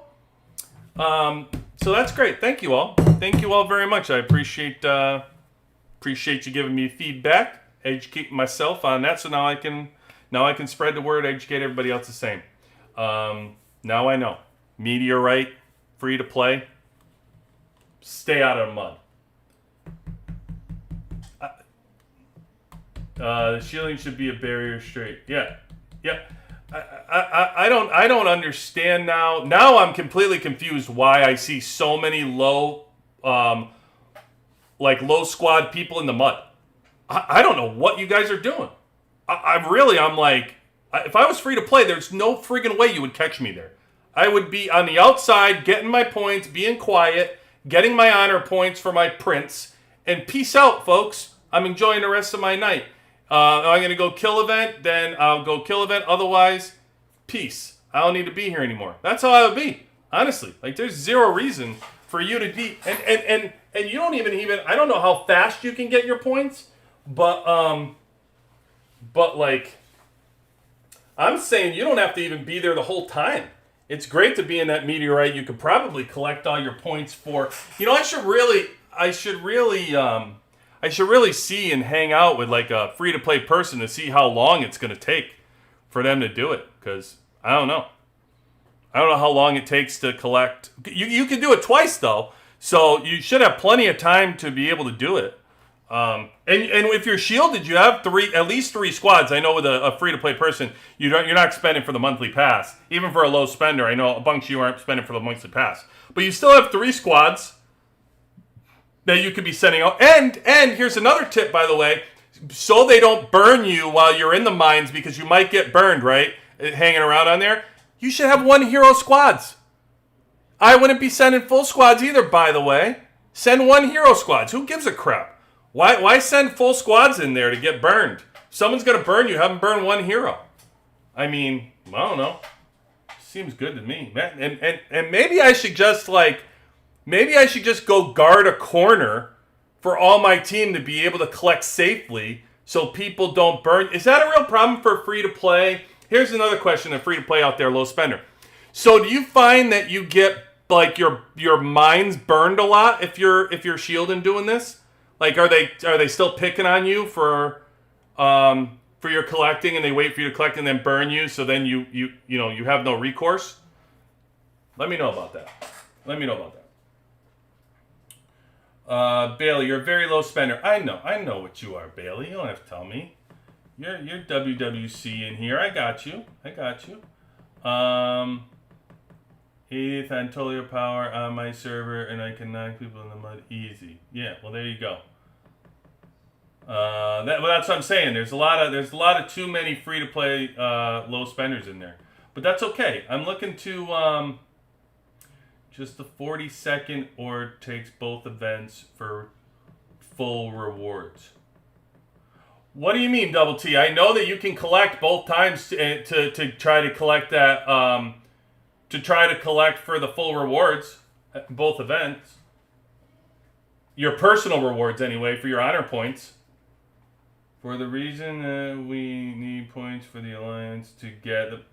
Oh, yeah, I get you. I get you, Sassy, but you know what? I'm good. I'd rather not have my team lose troops and get burned up all the time trying to fight with these people that are just robbing them blind. It makes more sense to me. Like, I'd rather just lose if I have, because what I'm thinking now is I can take a corner and I can have 10 of my people on the outside edge of that corner, and they can just collect all together, and I can just hang out in the middle over there and protect all of them, and then they can collect and not get burned. I don't know if that works or not, but that's what's in my head right now I'm thinking about. I would rather do that. I'm okay.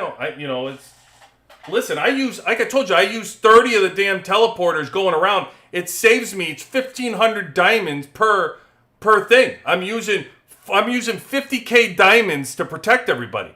So, like, for me, I'd rather not get the damn rewards and just protect everybody from one spot, as long as everybody can collect safely. I mean, it's cheaper for me and easier for me to collect if I can get everybody else the points that way. I just don't know if what I'm saying is like gonna work or not. You play both sessions of Meteorite, you can get all your back. Yeah, okay, perfect. That's what I'm thinking, Huckleberry. That's what I'm thinking. I'm just wondering, can you get enough with one shield? Or do you need to use both sessions? Like, is it possible if nobody was bothering you and you were collecting with like 3 squads around the area, can you collect enough with just those teams? Because I bet you if I just put my base in that area, people won't come around, and then they'll be able to collect free. I'm just wondering if they can do it can they do it in one session? But what's the difference? Like, what's the difference, YSR, if they're on the outside or on the inside? Like, do you collect slower while you're shielded? Like, what's the, you know what I mean? Like, I don't understand what the difference would be. If you are quick on your feet, you can score easily. It's pretty slow. I pick on them.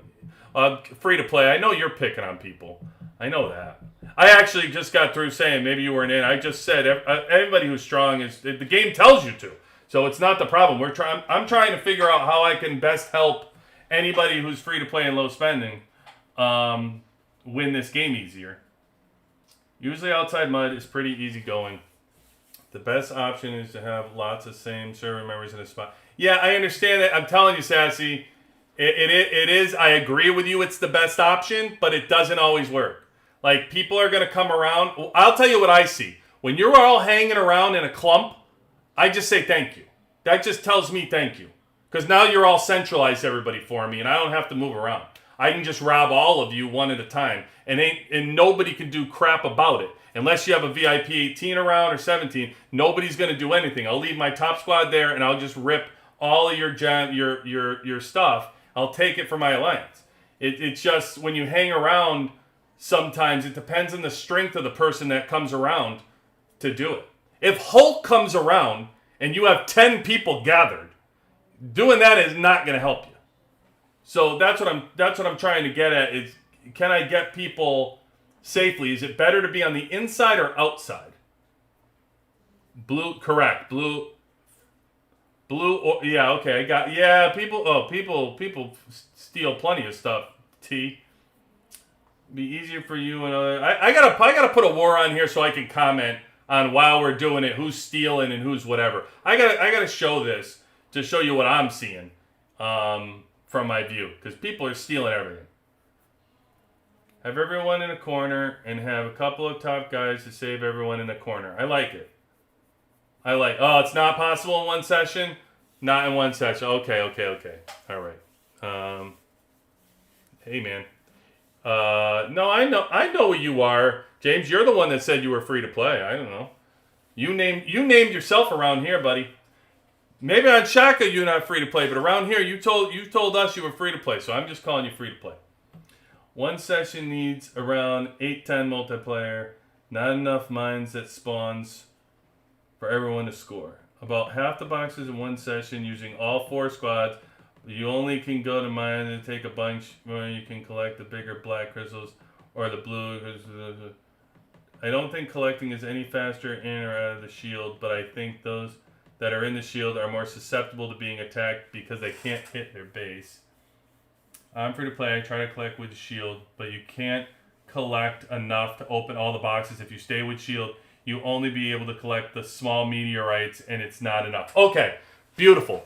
Welton, thank you so much. Appreciate your feedback. That's incredibly helpful for me to develop a strategy. I'm thinking so maybe inside. So they got to be inside. So it prevents you from if you're shielded, you can't go into the you can only go into the small ones. You can't go into the bigger ones. Like when those open, it won't let you do that. Or maybe it's just harder for you to collect it. Either way, so they got to be on the inside. So all right, I'll take that, Sassy. What I'm going to do, combine some of the strategies. So I think I'm going to try to take a corner. I'll try to get all my people into a corner, and then and we'll see if we can collect safely that way, and see how that works. And at least it'll save me the teleporters.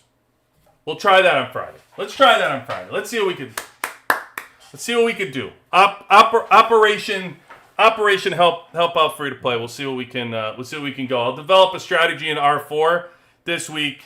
Get a couple people and see how we work. But it sounds good. Try to go for the blue. No. I get you, Sassy. Yeah, the blue crystals. Blue crystals are danger. Danger, Will Robinson. Danger. Plus, it'll just make him a target. So, okay. Free to play. You send me. What'd you send me? You sent me 2 reports. What'd you send me? Everybody, I got about a million messages in here, man. What do you got? What am I looking at there? See, free to play. I told you you're free to play.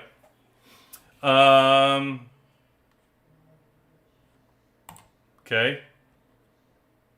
Oh, good win. Good win, 88.6. I like it. That's a good win, my man. Scarlet. Another Scarlet user, though.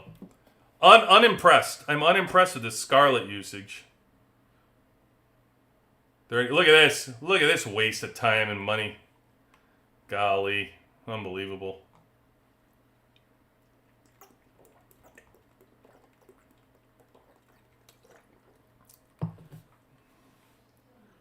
Yep. I like it. Look at it. Come on. What are you doing? Oh, they were VIP 17? Oh, why are you doing this to them, free to play? That's not nice of you to call them out. I mean, this is wild. I don't know who's building like this, but my God, people, please just look at this as like a do not guide. Holy crap. My God. You're using this is just so wild. With the 88 million mark. This is a VIP 18? Well, I don't know who Wan is, Sally, whoever the hell you are. I don't know what this is over here, but it's nonsense. Like this, clearly you're messing around because it's your third squad, your VIP team, because this is not. I mean, to not have your radars up here in your defense and this is just. Ugh, I don't want to even show people that. It gives people. It's a perfect example of like seeing what other people do. Oh my God, look at that drone. Yeah, okay, that drone's ridiculous. They're just messing around. They got all 5 chips. 5 stars, and this isn't even clearly their top team. Let me see what team this is. They have, oh yeah, look at this. Max. And tactical's 55%. This is a poor example for people to set up your gear like that. They're just having fun, clearly. They don't give a crap. 71%. Look, they're on their way to 11. Yeah. Hey, free to play. It's a good win though, man. That's a good win for you. I mean, just all this stuff alone is capping you out. Look at this deco. That deco's gross. So ridiculous. So ridiculous. Whatever. Hey, man, good win, though. Good win for you. Good win for you. Isn't that...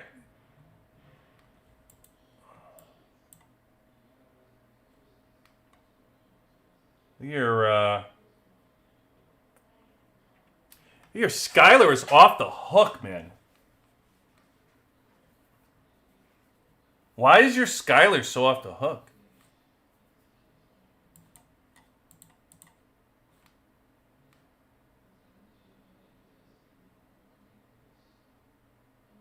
Did Diva die early? Oh, was Skylar the last one standing? Hold on, I gotta watch your video now. You know better than to show me this stuff and then I start geeking out. I'm not capable of not breaking stuff down without seeing this. I'm guessing your Diva must have died. Yeah, see, Marshall's killing Diva. That's what happened. Yeah, that makes more sense. Because I'm like, it doesn't make any sense why Skylar has so many points on your battle report, but this does. See how early she died? That makes total sense. And you already know how I feel about Morrison, so I'd rather have Sarah. Yeah. This makes way more sense. That's a great win, though.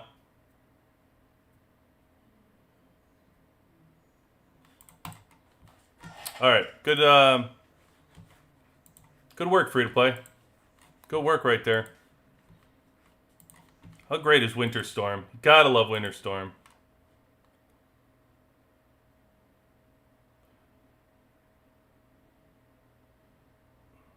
Who are you fighting?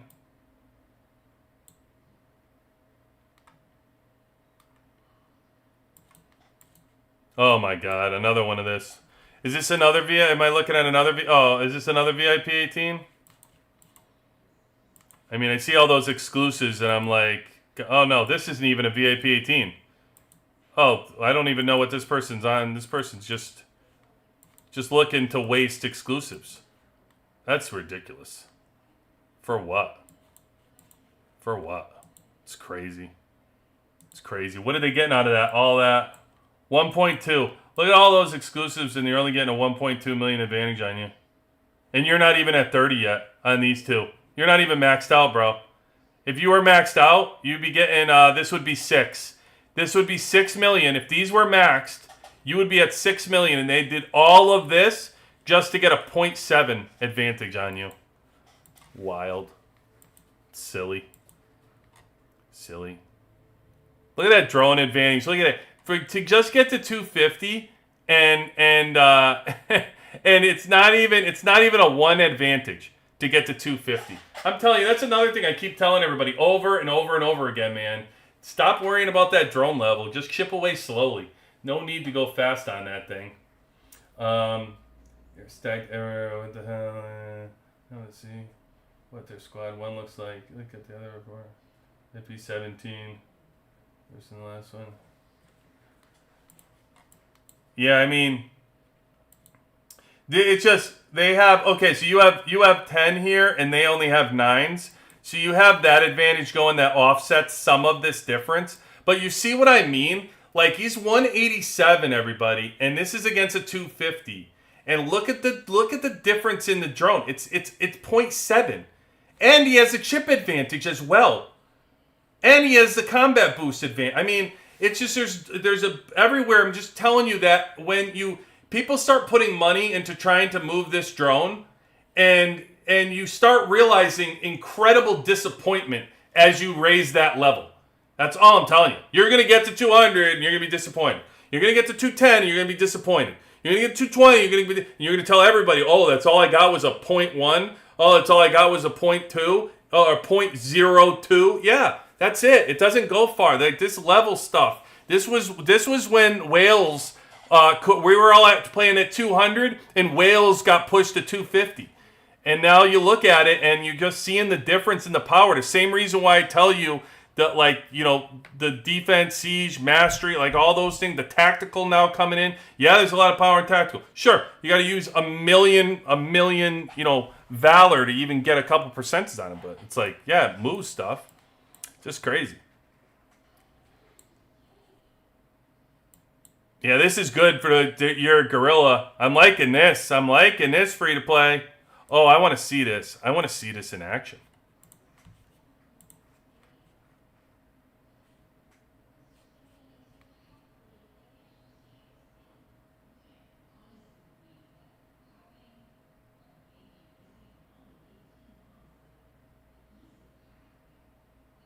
Look at that.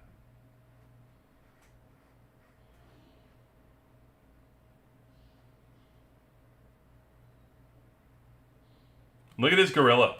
Look at his Gorilla.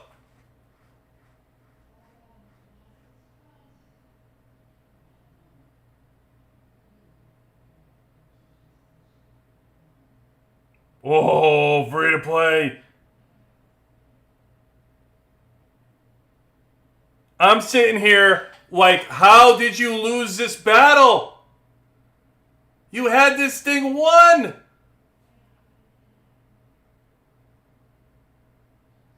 Oh, man. Oh, the stun on top of it. Oh, dude. I thought for sure you were going to get him. Your Gorilla was cooking for a while, man. Look at that. 25.1 and 19.1. Look at that. Look at that hanging in. And you know what? All that is the bond rating, bro. You're hanging around. And this is why I keep telling everybody that bond rating. Look, he's not 7. He doesn't have all his shards done. He doesn't go look at Free to Play's gorilla in this match. Is what I keep telling everybody to build on that gorilla. And look how smart this gorilla is built. Look at his bond rating. Perfect sync. This is bonded partner. He's at 600 for all. Everybody's spending all their money in here. 600. Look at that. How he's built.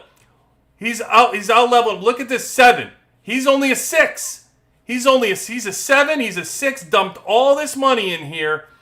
And just by being the bond rating at perfect sync, he hung around in that battle and absorbed, like, what was the difference? Like 5 million or something like that? I mean, dude, that bond rating is keeping you alive. Like, that was awesome. So cool, man. That is really good. Good stuff, man. Good stuff. Good job building this out like this, too. This perfect sync, looking good. Wait until you get this thing jacked up even more. It's all that bond rating, man. That bond rating is so strong for the gorilla. Everybody's saying how weak their gorilla is, and then they don't build this thing. It's just that's where it's all spent. I would rather have you building this than your shards. I'd rather have you look exactly like Miller's building here, where his shards he's going slow. All of his special training he's going slow, and he's building out that bond rating. 100% would rather have your gorilla look like that.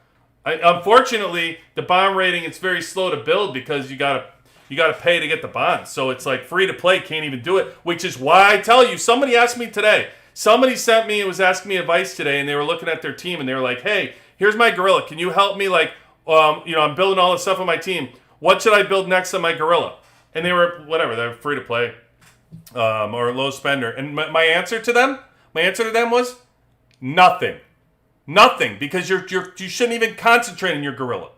You shouldn't even worry about it. Just collect whatever's for free. Stop worrying about your gorilla. It's all fake power. Unless you can start building this bond rating out, you don't worry about your gorilla. Just worry about other stuff. Worry about gear. Focus on your gear. Don't be distracted by the gorilla. Focus on your gear. You got money, put it in your gear. Stop worrying about the gorilla. I'm telling you, it's not worth it. It's not worth it. Everybody you see that's building out their gorilla is dumping money, crazy money into their gorilla, by the way. If you think Free to Play over here isn't dumping a bunch of money in here to get the perfect sync, yeah, I got a bridge I can sell you. Okay? There's a ton of money to go out the perfect sync, but that's where it is. If you're going to build the gorilla, that's what you want to do. Otherwise, just keep focusing on, don't get distracted by this thing. The game just threw this in to make you feel like you have a bunch of power that you don't. And that's all. No need to spend money here. It's all good. Damn, I thought you had that. I thought you had this battle, though. That's a rough one, man. I thought you had that. Good stuff. Thanks for sharing, man. Thanks for sharing. That's cool. Good stuff. Yeah, stay in there. Stay in there in the in your gear conversation. All right, let me finish up some chat here and get you guys out of here. Let's see. Look at the report. This is the worst in the. Okay, for me, Sarah upgrade is coming to UR. Should I invest skill medals in it to replace Morrison? 100% Sassy. This place's advice tells you yes. Yes, you should. Sarah. So Sarah, my advice is go here in tactics. You want this to be 100%. You want this to get to 30. Now, this is for a world boss. So this has nothing to do with your fighting here. This is just going to be against monsters. You don't have to worry about it. Argument to be made. You don't necessarily need to build this out, this auto attack. That's what I would say after building it and then looking at this. Sarah's not necessarily going to give you a bunch of attack power anyway. You've got her in this lineup because she's going to buff your entire air squad. Okay? And man, it's incredible. It's awesome. And even, I will tell you this, the results that I saw for the T11s, when the T11s came out, oh my God, it just went through the roof. Like that video I made to show you the air squad and the power of the air squad for all the people. Go check out that video. But Sarah with T11s is like amplified crazy. So yes, I like her. She does. She. If you're asking me about Sarah versus Morrison, I'd take Sarah. in all the battles. So now that's obviously that's air squad. It's not against missile. It's not going to hold up. You're probably squads. You're probably better off not having her in for verse missile. I don't necessarily. I haven't run the tests to show you who you should do for a mixed squad versus missile. It's your counter argument. I can tell you that I won plenty of battles versus full air of Morrison versus Sarah. I've won plenty of those in Winter Storm. So that holds up as well. Tank, it just annihilates more than Morrison does. So yeah, I would say yes. When she becomes UR, yes. I also tell you, depending on exclusive weapon too, by the way, Murphy is great as a mixed squad with air, especially with the 4+1 tactic card in season 4. Because if you're talking about getting Murphy, then that means, if you're talking about getting Sarah, then that means you're entering into season 4, which means you're going into tactic cards. You have the 4+1 card that we went over. I also made a tactic card video for you. Hopefully that helps for the core cards. I highly recommend this. You also have the mixed formation card for percentages. If you drive this card up with more value, you have this option to use as well, and this can go up to 10%. If you utilize this card. It all depends on how often you're going to mix your squads and what you're going to do. But yeah, strategically, I would 100% take that top right tactic of Sarah and yeah, max it out. And I think you're even seeing it here for people in 3v3.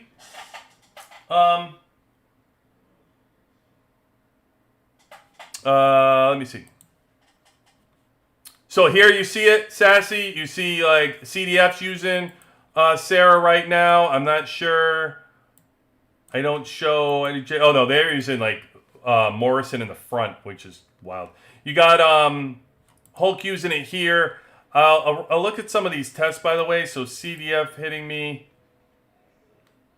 Oh, we wanted to look at. Let me see.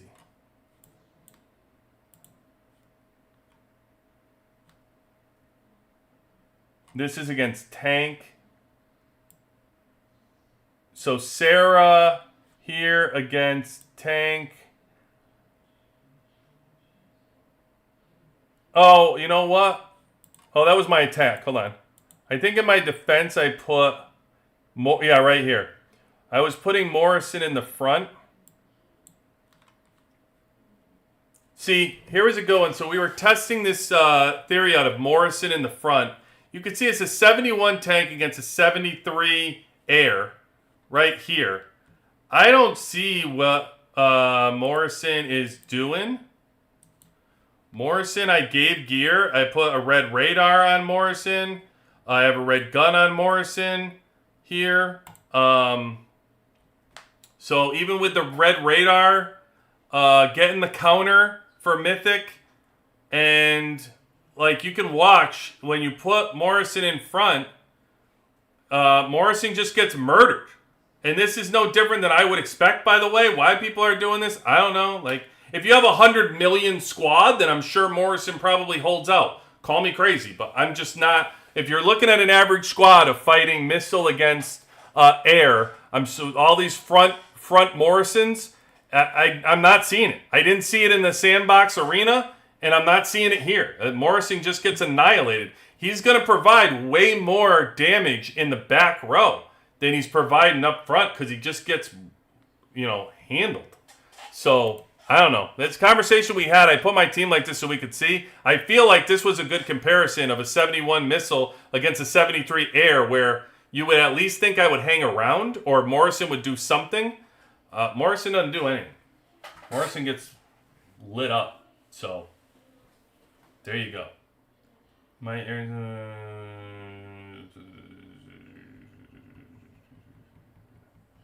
So tactics at 30 and rest 2 at 20 will do the job. Yeah, Sassy, you don't even have to do that, to be honest with you. I mean, I will say this. Air World Boss, you can use Sarah for that. So it's up to you how you want to push those tactics for World Boss if you're going to get the next reward level or not. Sarah will help you do that. Sarah will amplify your air and push that up. I will say that. The auto attack Yeah, I mean, honestly, you can try 10 and you can see what I'm talking about. Like, take it from wherever, I don't know where you have her right now, but let's say you have her at 10, push it to 15 and see if you're seeing any difference in her. You're not going to see much. Even, I don't know if I have, if you look here, let me show you my, an example of it. So, like, in this person that I beat with my air, you look at Sarah. See Sarah? 6.3 million.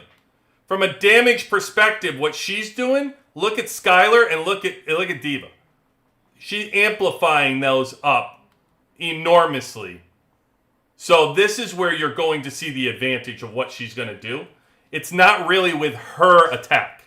Her attack isn't going to be that crazy. So to me, if you're spending valuable skill points on, like, you're a low spender or free to play, I can't recommend to you to use those valuable skill points on somebody that you're only going to use situationally. And I say situationally because when Morrison gets his exclusive weapon, Sarah might be long gone.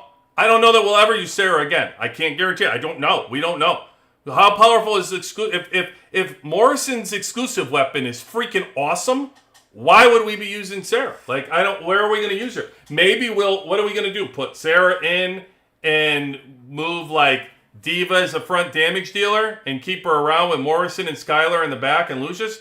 I don't know. I mean, we can, but listen, Sarah would really need to be doing a lot to make that battle end faster, because that's a terrible defensive battle.